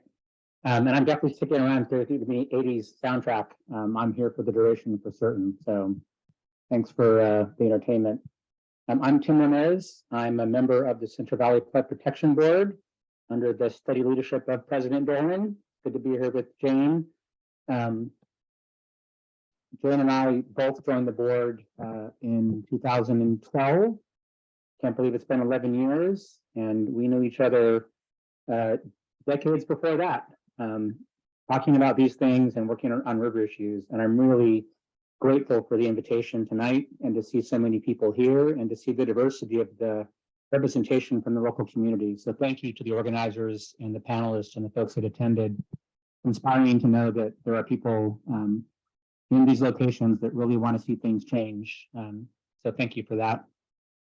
I'm going to be very quick. I don't have any slides. I'm going to try to set the stage for the people that are coming behind me and just add a couple of comments for some context. And hopefully, as you go through the next speakers, Chris and Sarah and Julie and Barbara, they will demonstrate some of the things I'm trying to outline here and maybe drive some points home. So I get to take a few minutes to do that, and then we'll pass it over to them. I want to start by acknowledging that this is, I think, a different time, a different era, and new studies have come to light. I thank you, Dr. Swain. And as part of that, I think we need new words, maybe a new vocabulary. And my word of the day, if you're ready, you can write it down. It's flout, F-L-O-U-G-H-T. And I'm going to give full credit to Mary Jimenez, who was the chief architect of the Central Valley Flood Protection Plan that was recently adopted by the board in December. And it's, from my perspective, really meant to represent the speed and increased range at which we're swinging now from one side of the flood and drought spectrum, from one side to the other. Mary, in her defense, said that on accident during her presentation. She was excited and was talking quickly, but I thought it was really poignant. And I think I'm trying to use it, and so I'm offering it all to you as a chance for you to share that with your friends in your communities and to give Mary full credit for it. And speaking of the plan, and Mary, as Jane said, the third edition, the second update of the original 2012 plan was adopted by our board in December, and there are lots of great things in it. I'm going to really focus on two things, and you've heard about some of these things already. One, it's really important to minimize our risk to make rivers bigger. They need more room, and they need room not just for floodplains for fish, but for people. I think rivers are really important community assets for all the reasons folks have articulated. And I think you're going to hear about that from the people that are coming after me. I also want to emphasize that on the San Joaquin Valley in particular, there's really increased risk because the system we have today that exists was not plumbed for rainfall events or for floods. It was plumbed for snowmelt to deliver water in various places in a very measured manner. And it's not set up to address the kind of things that we're seeing today, or even things that we saw in previous centuries and decades. So we're definitely in a position of wanting things to be different than the way they are now. So how do we build these solutions? How to make them durable and robust? These are the things to look for in the speakers that are coming after me. And I have a couple of suggestions, and there's 5 things that I wanted to mention that I think we should be looking for. One of them is a forum. We need places for people to share, to learn, to build support for ideas. This is a great example of that. The plan that was adopted in December, as Jane said, supports regional forums, regional flood management plans. There are 3 in the San Joaquin Valley, and solutions need local support. And often the best ideas come from local community members. So we're very much trying to open the doors and collect ideas and get people together to build those solutions. The second thing is that rivers need floods. And the things in rivers need floods, the fish in particular. They need floodplain habitats for food. But people, I think, also need rivers. I grew up in Southern California. I grew up in Orange County, and I went to school in Los Angeles. And communities in Southern California have turned their backs on the rivers. They're fenced. They're places you can't go. You want to be able to get there, and you can't. There's no green. There's no habitat. That's changing, but it's really hard now to go back. and to try to make it something like it once was, there's still time to do that in the San Joaquin Valley. There's still time to do that in Stockton. And I think we want to make sure we take advantage of that opportunity and recognize these rivers as community assets. The third thing is that we need a little moderate flooding to remind everybody else about what's happening. And we just had that, right? We had damages, we had losses. That's terrible. But as you heard earlier, it could have been worse. So this is a really good time to ring the bell and to make sure people remember what needs to be done and why it needs to be done. So this is really timely. And I think all the things you guys are working on are really important. And hopefully you'll be able to take advantage of these events and these forums to build on the work that you're doing. The fourth thing, and this is not going to surprise anybody, that we need is money. These things aren't free. It's very expensive to navigate the process, state and federal, to make changes in these river corridors. And we just don't need more money. We need different programs to provide grants to make these things happen. We're dealing with 21st century problems, and the policies and plans for the rivers are rooted in the 19th and 20th centuries. And often the best solutions, and you'll hear about this, I think, from the people that follow me, are being cobbled together by people who have a lot of energy and ideas, but they're having to navigate too many Byzantine processes to collect the funds they need to make things happen. We have to find a way to better support the things that people are doing, and hopefully over time we'll be able to do that. The last thing I'll add, the fifth thing that we need always is a champion. Somebody has to stand up and say, this needs to happen. It could be a person, it could be an agency, it could be a flood, it could be a congressman, it could be a local elected official, it could be a person who lives through a river. Anybody could be a champion, but without a champion, these things take longer. And I think for each of the examples you're going to see right now, these people are champions and they're trying to make change. And I want to give them a chance to talk about what they're doing. So I think the first person up is Chris. I'm going to pass the baton.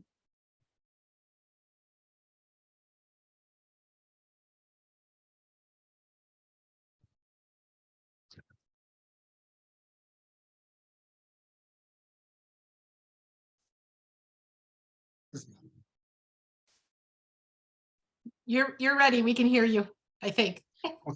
All right. Okay, cool. Good evening, everyone, and really great to be here, and indeed a privilege to follow after Tim. I really want to take a moment also to add to the gratitude expressed to the organizers, Restore the Delta, and the various panelists.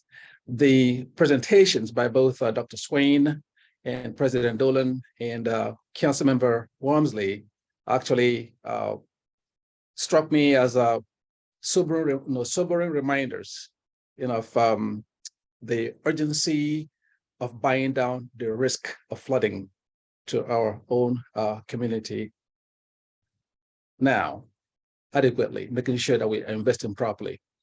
So thank you all, and I also have to be kind of my best behavior because Kimberly also serves on my board of directors.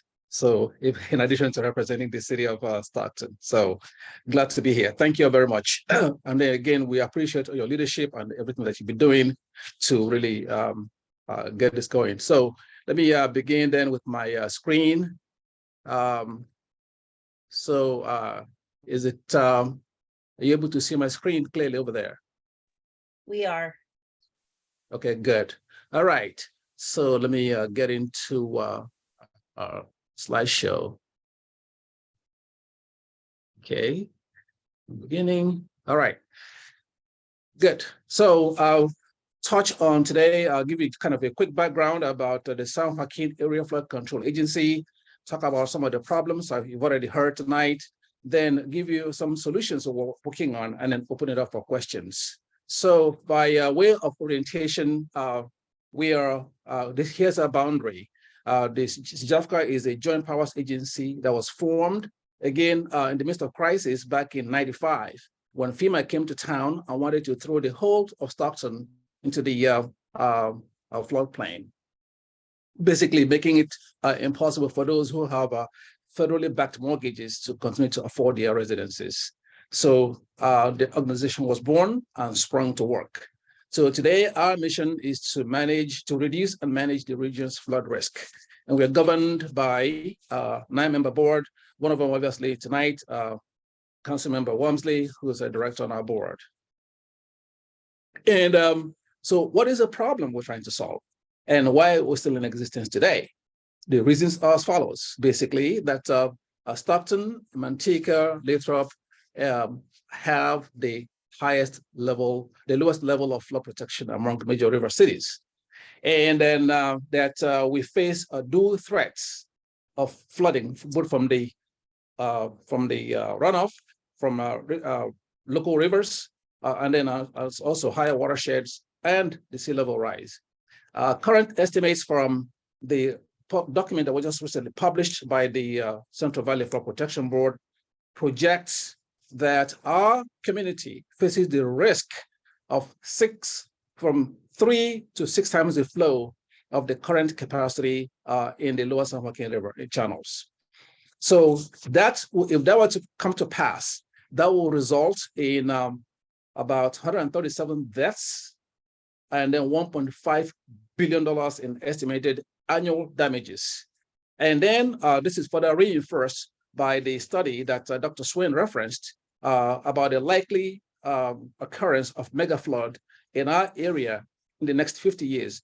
That 50 years could be 2040, it could be 2025. In fact, it could be tomorrow. So, and then you also heard the reference that was made by Congressman Harder regarding another study about some of the losses that we could sustain in our community. So this is where we stand today. To the extreme right is Manteca, to your extreme left is St. Louis. So what you're looking at is a level of flood protection by the respective metropolitan areas across the country.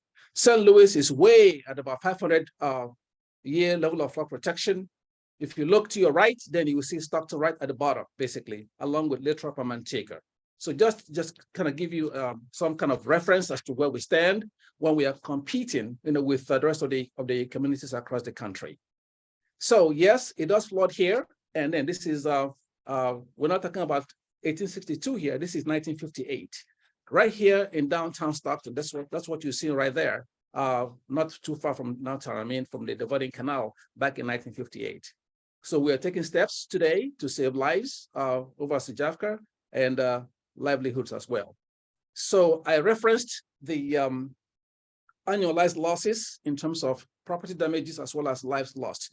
The graph you're looking at was recently published, and it does show that if you don't have a project, the incidence of loss of lives and property goes way high. And that's what you're looking at on the blue line. But if you do have project, then you buy down the risk significantly. So that's what you're looking at. The top chart is the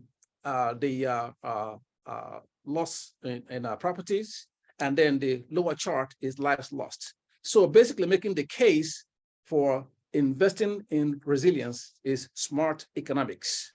So what are we doing? We have about 4 projects going on right now. And a different thing that I also would like to mention is the vision that our board has given to direct the agency on where we're going. So what I'd like to do is kind of give you just kind of thumbnail sketch of some of those projects. So one of them is the one that Congressman Harder alluded to earlier in his remarks. What you're looking at is a picture of the Lower San Joaquin River Project Phase 1. So basically going from South Stockton all the way up north to Bear Creek in the north. And so the line that is to your left, which starts with the magenta and then turns blue and then turns yellow, those are the various segments of the Lower San Joaquin River levee system that we are working on today. So the Phase 1 project is estimated to cost $1.4 billion with a B. And we have a partnership with the U.S. Army Corps of Engineers and the state of California. They've been great partners. And to allocate that, the share costs, the breakdown of the cost is allocated accordingly. Federal government is going to pick up 65% of the cost, state 25%, and we thank them for that. And then local, then we are local, we as a local agency they have to raise the other 10% in order to be able to draw on the federal participation and the state participation. So when the project is completed, it's going to protect well over 160,000 people and prevent $28 billion in damages. The benefits cost ratio, which is BCR, is 7-to-1. Essentially, loosely translated, for every $1 that we invest, we save $7. Another statistics I like to throw out there is when you look at the breakdown up there, about 65, 25, 10, for every $1 we invest locally, we leverage $9 from our state partners and the U.S. Army Corps of Engineers. That's a good reason why it is smart economics for us to really rally behind this project, make sure that we're all singing from the same page of the hymn book, supporting our congressmen, asking for the federal dollars to come to flow to our area to make our community resilient to the risk of flooding. So this is another project we're working on. It's called the Smith Canal Gate Project.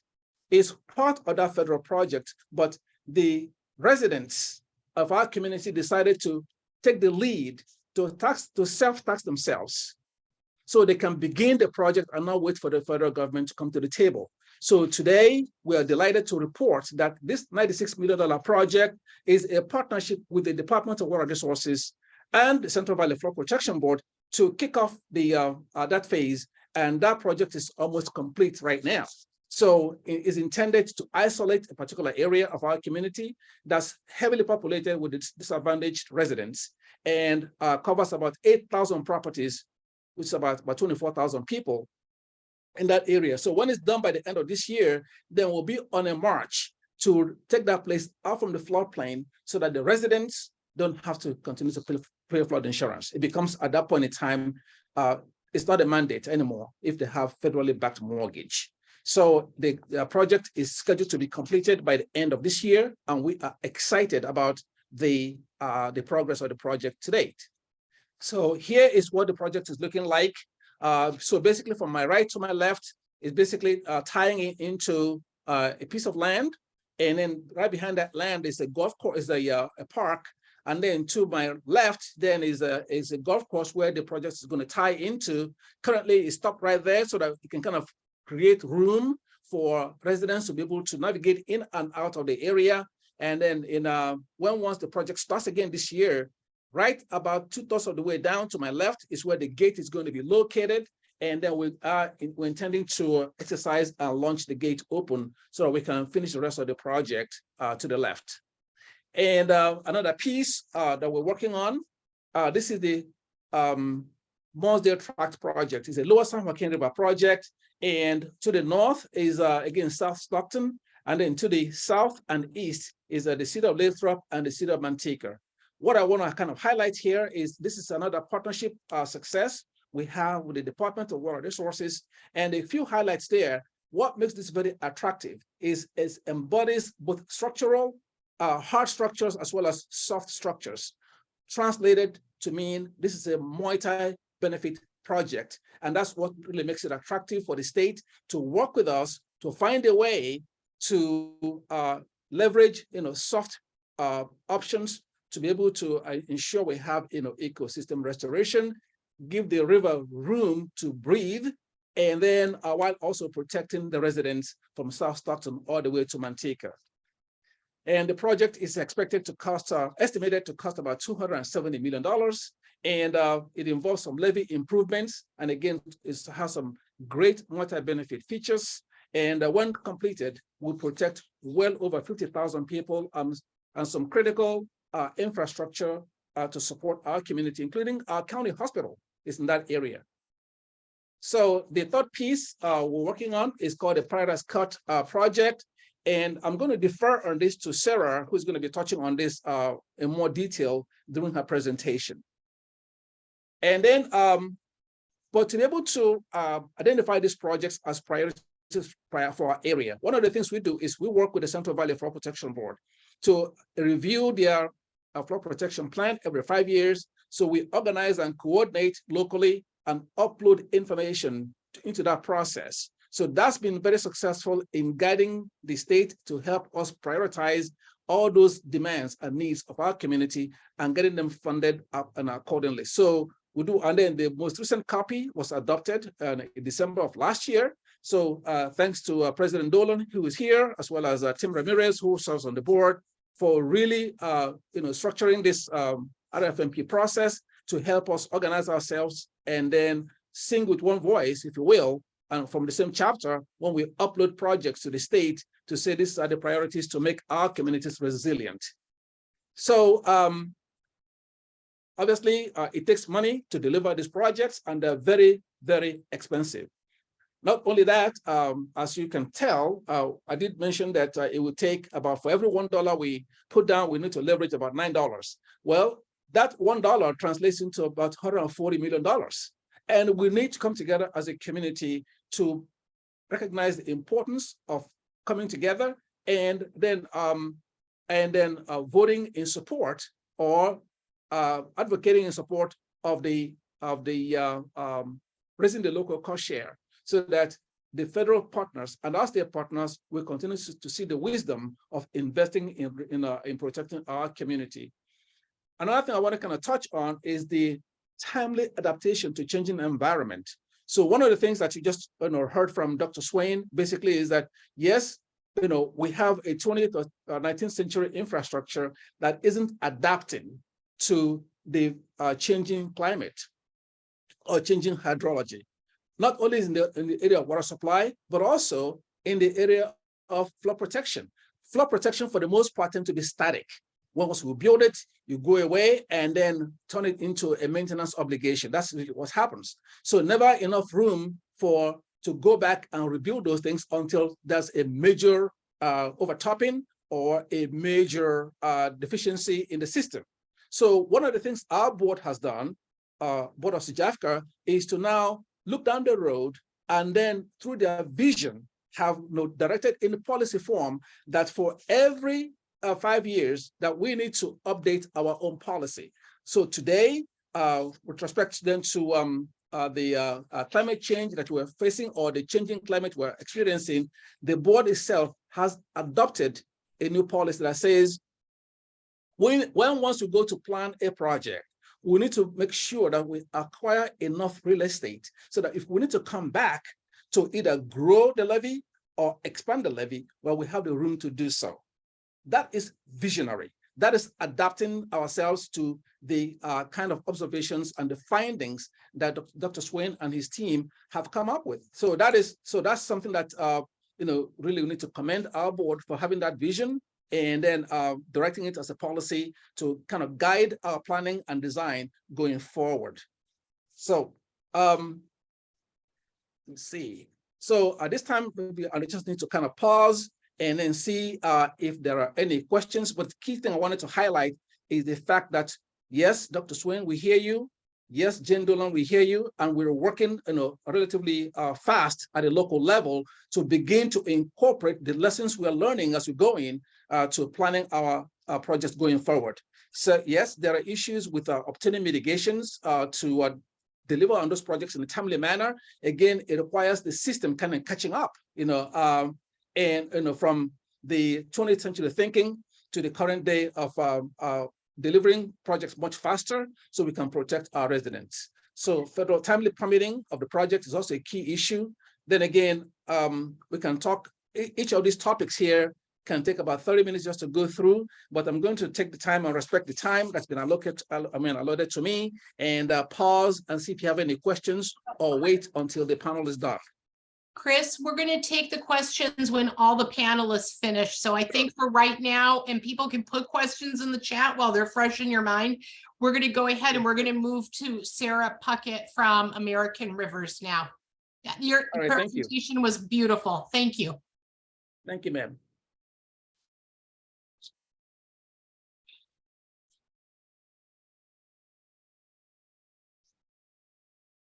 You all see my screen?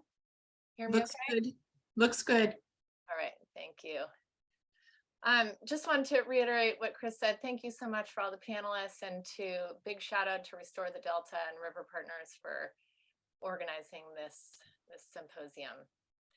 My name is Sarah Puckett. I work for American Rivers, which is a national environmental organization. We're a nonprofit. And the mission of American Rivers is to protect and restore fish, wildlife, protect and restore rivers for fish, wildlife, and people. So today I'm going to be talking about a solution to decrease flood risk in Stockton called the Paradise Cut Expansion and South Delta Restoration Project.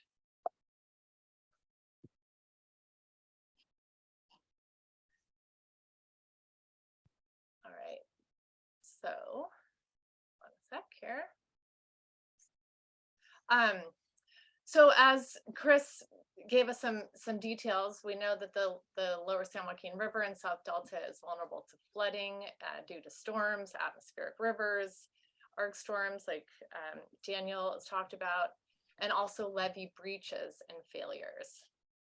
So we're going to need multiple solutions for these flood risk issues. And what I'm going to talk about today, one solution is a flood bypass. And flood bypasses divert flood flows away from urbanized areas, and they also give rivers more room.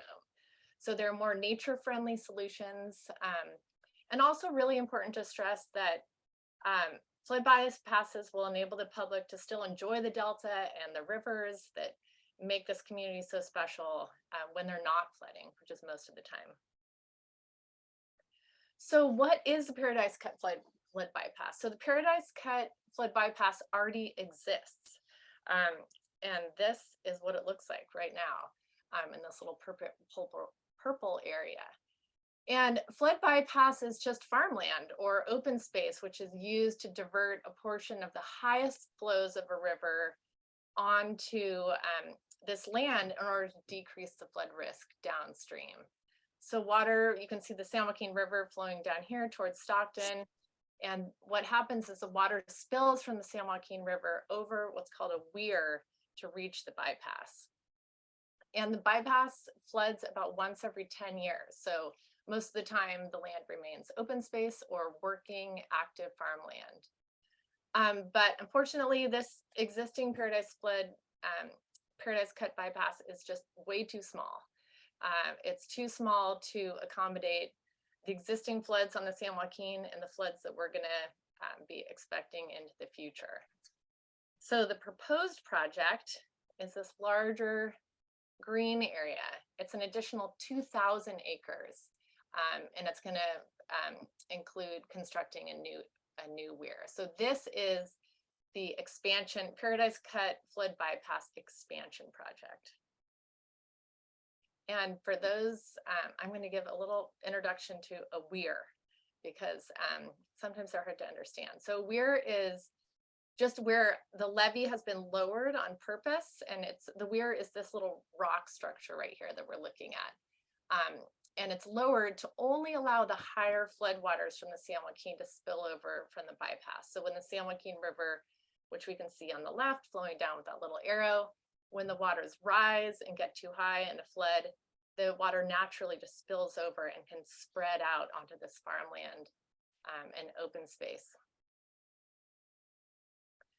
So Paradise Cut is so crucial because it diverts the floodwaters away from the urban areas of Stockton, Lathrop, and Manteca and directs them towards a relatively undeveloped farmland in the Southern Delta. And you can see here, the purple area is the existing Paradise Cut flood bypass, and the green area is the expanded bypass. And floodwaters on the San Joaquin will be diverted down a channel, which is called Paradise Cut, and into Old River and Grant Line Canal. So Paradise Cut will reduce the floodwater levels by 0.7 to 3 feet along a 28-mile corridor along the San Joaquin River between the Stanislaus and the Stockton Deep Watership Channel. That's a significant amount of reduction. If you have no water in your living room or 3 feet of water in your living room, we're talking about a big difference here. It also reduces the probability of levee failure downstream because you have less friction, less water in the channel and less potential to erode the levees or over top. And also increases the whole system, makes the whole system more resilient to climate change. And this is one reason why Paradise Cut is a multi-benefit solution. There's multiple benefits to this one project. So the project has several goals. As I mentioned, reducing flood risk for urban areas, and also reducing flood risk for agricultural areas, all the farms in south of Stockton. And the third goal is to avoid or minimize impacts downstream of Paradise Cut, particularly along Grant Line Canal and the Old River, where a lot of the farms and reclamation districts are. And we are committed to designing the project to address the concerns of those downstream landowners. And the restoration of channel capacity or dredging is an important part of the project to gain local support of the farmers living downstream of Paradise Cut. And lastly, and I also just wanted to say that the title or of the name of the project is Paradise Cut Expansion and South Delta Restoration. So that kind of incorporates the area of the project that's so important to the downstream landowners. And then lastly, the project is expected to provide over 2,500 acres of habitat for Swainson's hawk and over 800 acres of riparian habitat for songbirds and riparian brush rabbit. So big nature component here. All right, so next steps. Really crucial to work together, as I mentioned, with both urban residents, where the Paradise Cut is going to protect, and also the local farmers. Local support, public support is crucial for future funding and implementation. I'm so grateful for this opportunity to share information about Paradise Cut at the symposium, and I'm so glad that it's been mentioned in the chat and several times and by other panelists. And also funding. So flood prevention is a lot less expensive than flood damage. And Paradise Cut is going to cost about $120 to $250 million.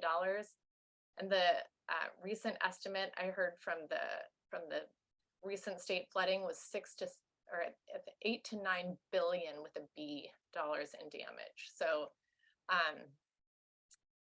building these projects up front is a lot cheaper. And also just wanted to mention $10 million was allocated to Paradise Cut in the state budget change proposal, and we need to make sure that that money remains allocated to Paradise Cut. And lastly, we need to get this project implemented by 2028 is our current goal. And as mentioned in chat, the YOLO bypass, this is a picture of the YOLO bypass on the Sacramento. Super successful example of a working flood bypass that diverts 80% of the Sacramento River away from the urban Sacramento area in times of flood. So we built a super successful bypass on the Sacramento. It's time to build a successful bypass on the San Joaquin. And just wanted to highlight Chris and Sajafka is going to be taking over the next phase of Paradise Cut. We are going to be working with you along the way. And these are some of the partners that have been working on Paradise Cut for a very long time. We have two project champions, John Kane from River Partners and Chris Elias from Sajafka on the call, who've just made this project happen, get this project this far to date. Thank you so much. That was a great presentation, Sarah. Really clear for people who are unfamiliar with the concept. And so next, and I want to thank you. We're ready for Julie Rentner. Hi, folks. It is such a pleasure to be with you all. Let me do a little screen share here. I wanted to start. Here we go.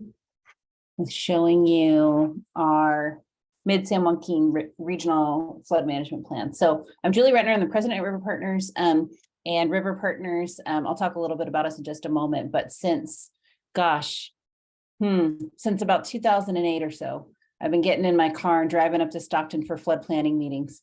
We were so delighted when the state finally said, let's invest in regional flood management planning, right? Let's get stakeholders together, from the region, just like Congressman Harder said, these ideas that are lingering in the brains of the people who live here and work with the river and live in communities that are threatened by the river and flooding. And let's put those ideas down on paper and figure out a way to get them done. And so it's my honor to have participated with SAJAFCA for all these years and trying to think about how things can work in Stockton to protect Stockton, and then to actually lead the development of the regional flood management plan just upstream of Stockton. So all of the areas, and I'll scroll down to show you, these areas just upstream of Legal Delta, where the Stanislaus River, the Tuolumne River, the Merced River hit the main stem of the San Joaquin. So this is our jam in terms of flood management. We've been thinking about the levees and the floodplains in this neck of the woods just upstream of Manteca, Lathrop, Stockton, San Joaquin County for a long time. This RFMP is co-hosted by Reclamation District 2092 and Stanislaus County, and has a ton of great stakeholders. I want to draw your attention to the projects list. If you come to our website and take a look, this is a crazy big project list of all kinds of good things, totaling $380 million or so of the flood system improvements that regionally and locally we've identified as ways to not just protect infrastructure and neighborhoods, but also spread out and slow down as much water as possible. Because as we've been engaging in this regional flood plan in coordination with folks downstream and folks upstream, there's a constant thread for over a decade, which is we need to slow all this water down long before it reaches San Joaquin County, right? We have drought issues, we need to put that water in the ground. And so we've been thinking about planning, developing, and shopping in the neighborhood floodplain expansion projects for a really long time. So what I'm going to show you in just a handful of slides, because I know we're running out of time, is a few of the projects that we've been able to do and some of the vision that we have for moving forward. So real quickly, just so you know, River Partners is a 501c3 that specializes in floodplain restoration. This is what we do. The mission of our organization is to create wildlife habitat for the benefit of people and the environment. And we specialize in using agricultural techniques because it's a really inclusive way to deliver restoration across the Central Valley. Every community we work in rural parts of the Central Valley, we can find workers, equipment, vendors, everybody needed to do the heavy lifting of restoring hundreds or thousands of acres of floodplains. So that's where we work.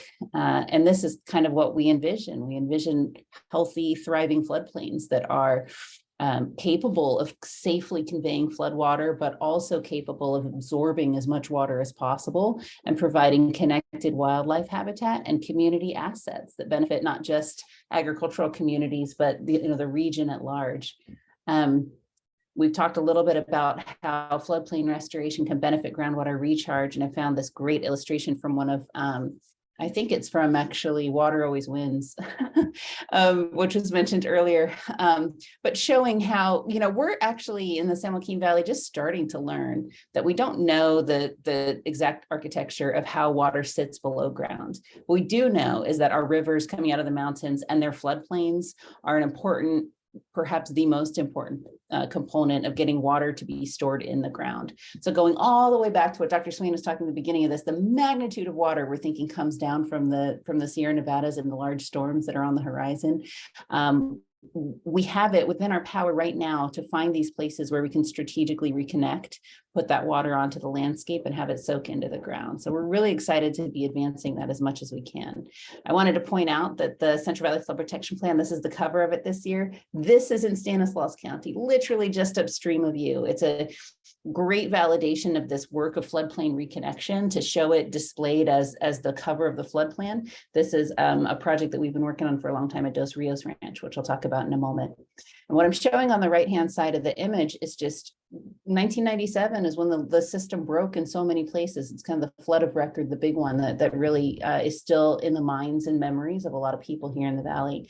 17 different levee breaks and this footprint of inundation. We look at this map often when we think about where can we strategically reconnect floodplains, and we think about where the system is already kind of weak or challenged, and can we find ways to do improvements there.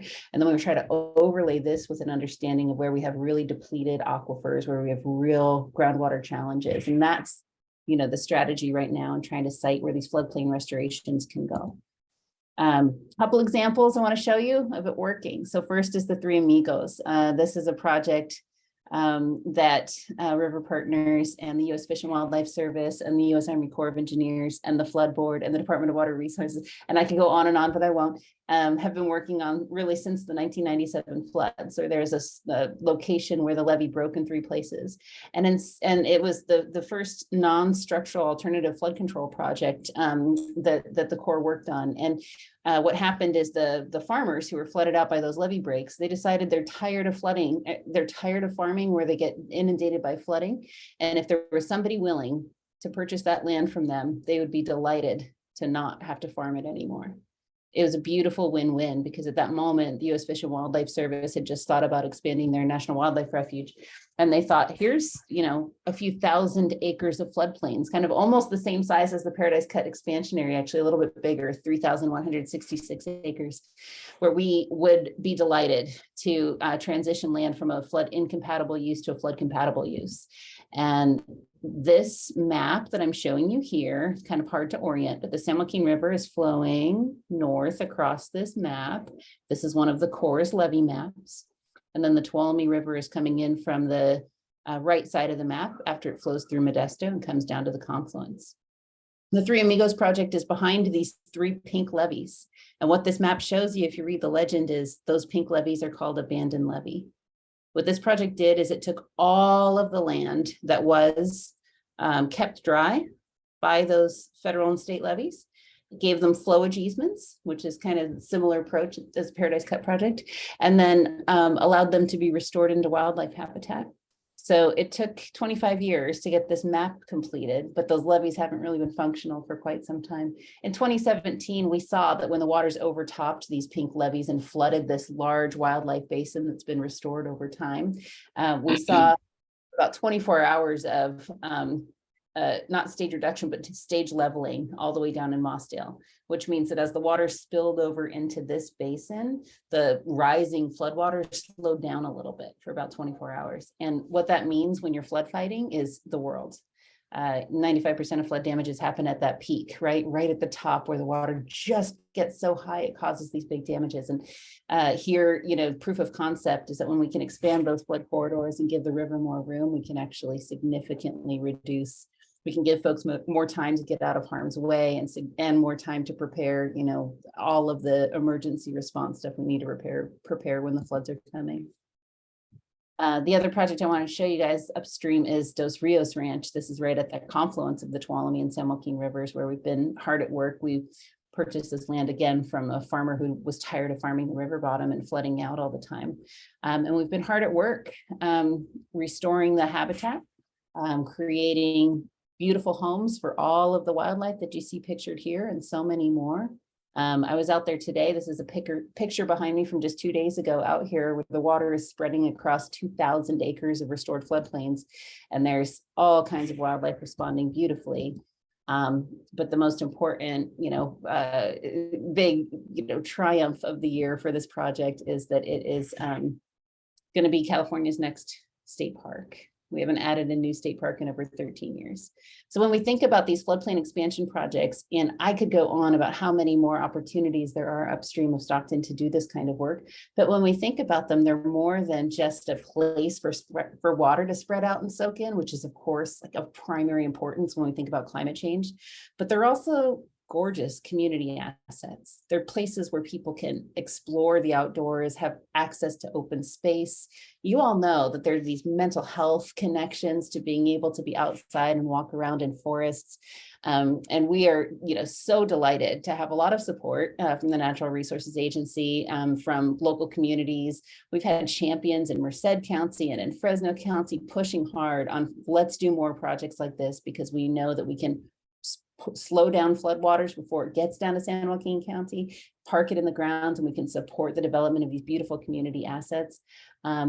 Like everybody before me has said, it takes money. And I love the way, Artie, you described it so beautifully, that relying on grants is really not how we need to deliver green infrastructure improvement for the San Joaquin Valley. Like, this is the kind of work that we all need to do in a much more coordinated and larger scale, because we really don't know when that storm is coming. Shoot, we're not even through the storms of this year yet, and we've already seen some significant flooding and damages. So I'll leave it there, and I love any questions folks have, but the partnership here with San Joaquin County and really across this watershed of the San Joaquin, I think there's so much on the horizon for us if we are all, lined up, coordinated, and really making sure that we're asking for exactly what we need and advocating for ourselves with the loudest voice we can muster to do this kind of work, both all of those important structural improvements in Stockton that are needed and all of these expansion projects that we can get done upstream. Julie, that was just really a beautiful, comprehensive summary about how floodplain restoration, starting from Merced all the way down to Stockton, it will save lives here, but it will also bring us just absolutely beautiful benefits that our communities deserve. So, I think you've done a terrific job, this panel, on summarizing the need and the importance for floodplain restoration along with levee upgrades. There are two areas that I want to talk on, and let's see if I can share my screen here. Hold on a second. Sadly, I don't have the beautiful PowerPoint. Can you see this okay? Yes. Yeah. Okay, I don't have the beautiful PowerPoint. I have the photo of what still needs to happen here in Stockton. We support the projects that have been discussed and proposed today. We really do support full funding for the flood control management plan as put together by the Flood Board in partnership with these NGOs and with the fine work and local projects that Chris Elias is championing in San Joaquin County. One project I have discussed with Chris and we have been doing research on, and we are working on acquiring funding at the moment to really move forward to organize the community, is the potential for restoration of Mormon Slough. Mormon Slough is that ditch that runs from a body of water from the Stockton shipping channel across to Highway 99. There's a small portion of it that is watered.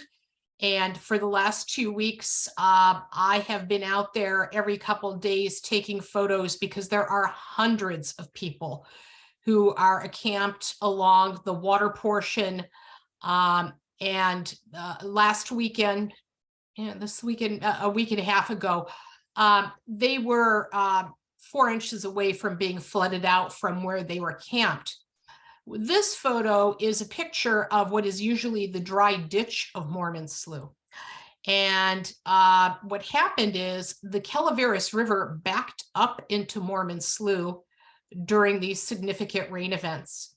I understand from a workshop I attended several years ago that there are problems, that the levees have not been fully, aren't up to full standards for Mormon Slough.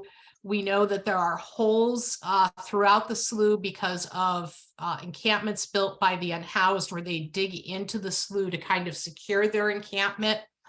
And this brings up three important issues for me.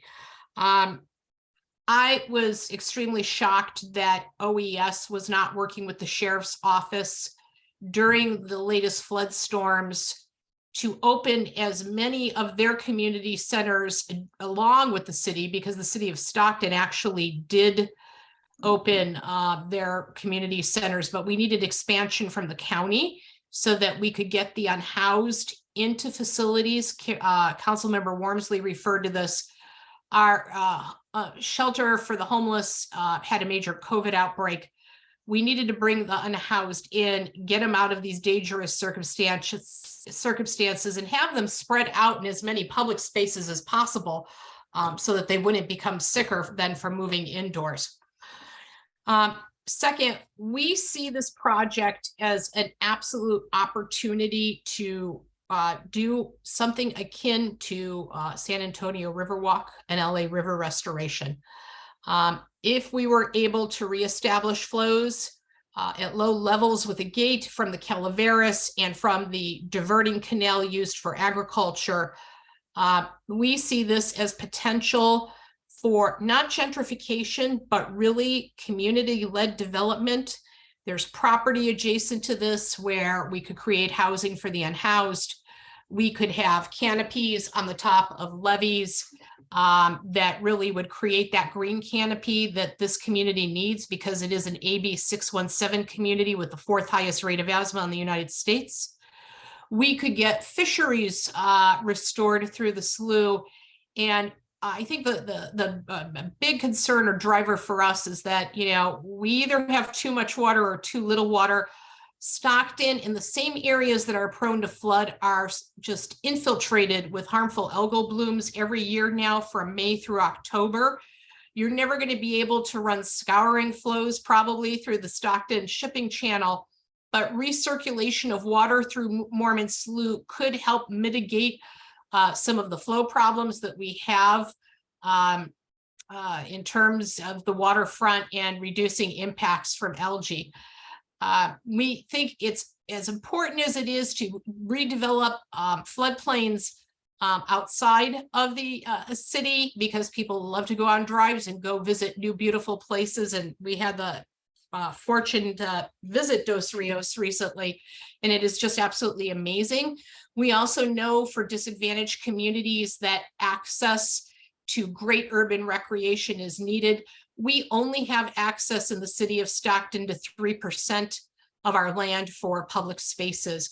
And so we think there's a lot here that has to be done. We already know that there are flood control issues for Mormon Slough. There need to be upgrades. The Army Corps of Engineers 22 years ago rejected a recirculation project, arguing that this community's real estate value wasn't high enough to move forward. We would argue that when you restore places and make them beautiful, quality of life improves for everyone in the community. So we would like to add this to a list. And, you know, really want to remember that in doing projects like this in urban areas, there's also potential, if we use adjacent space to do better with the unhoused. We've got to get them away from the waterways. We have to protect them during flood events. So I'm going to end there and turn it over to Artie Valencia, who's going to summarize today's talk and who is going to talk about next steps. Thank you. To close our symposium, let's summarize what we heard today. Daniel Swain explored how climate change exacerbates storms and increases precipitation overall in the Central Valley in particular. In a warming climate, it will become wetter and you will see more runoff. Evidence points to elevated risks in flood rather than drought, and yet we haven't made progress in flood mitigation. Jane Dolan summarized the flood plan, highlighting the climate resilience plan to mitigate flooding through policy and science in the Central Valley Protection Plan. Next, our community panel discussed how current levees are not up to the test and how we must focus on advocating for funding to make sure these projects move forward and that our levees are upgraded to at least 200-year-old levee protection. We also saw that flood risk emergency services are not prepared to inform folks on flooding. We need to engage with this topic and ensure that urgent information is reaching folks, addressing language barriers, and provide live information on road closures, freeways, and so much more. Congressman Josh Harder discussed the lack of disinvestment and highlighted how we were left off the initial FEMA assistance list, but it was corrected thanks to his dedication to the San Joaquin Valley. He emphasizes that we need more projects and investments to keep our community informed and safe. And he also mentioned to reach out to his office to highlight your own flood-related projects.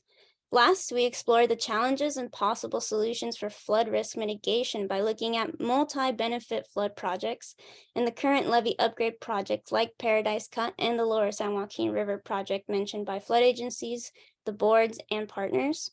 We also looked at the statistics for Stockton in regards to flood damage and how dire they are. Our river policies are outdated, and we need to be champions in our community to advocate for better programs and funding to support flood risk mitigation. Thank you to our panelists and audience for taking the time to discuss flooding, flood management, and flood preparedness. We invite you all to become participants in our joint effort to advocate for more funding for floodplain and levee improvement projects. Please email me at rd@restorethedelta.org and I can guide you through that process. I'm also available to host community meetings to talk about these issues. Additionally, in the chat, I'm going to drop a few resources for flooding. Okay, and so with disasterassistance.gov, you can look up your county and apply for federal assistance funds with flood-related damages. To report potholes caused by recent storms, please use the link, the bit.ly link /Ask Stockton. And then for general information and updates, please follow SJOES on social platforms and sign up on SJ Ready for phone alerts. The link to SJ Ready is also there. And last, I encourage you to sign up for our newsletter here at Restore the Delta by visiting our website, www.restorethedelta.org. It's also in the chat right now, or by following the other link I provided in the chat. Thank you so much, and that'll conclude our symposium. Thank you, everybody.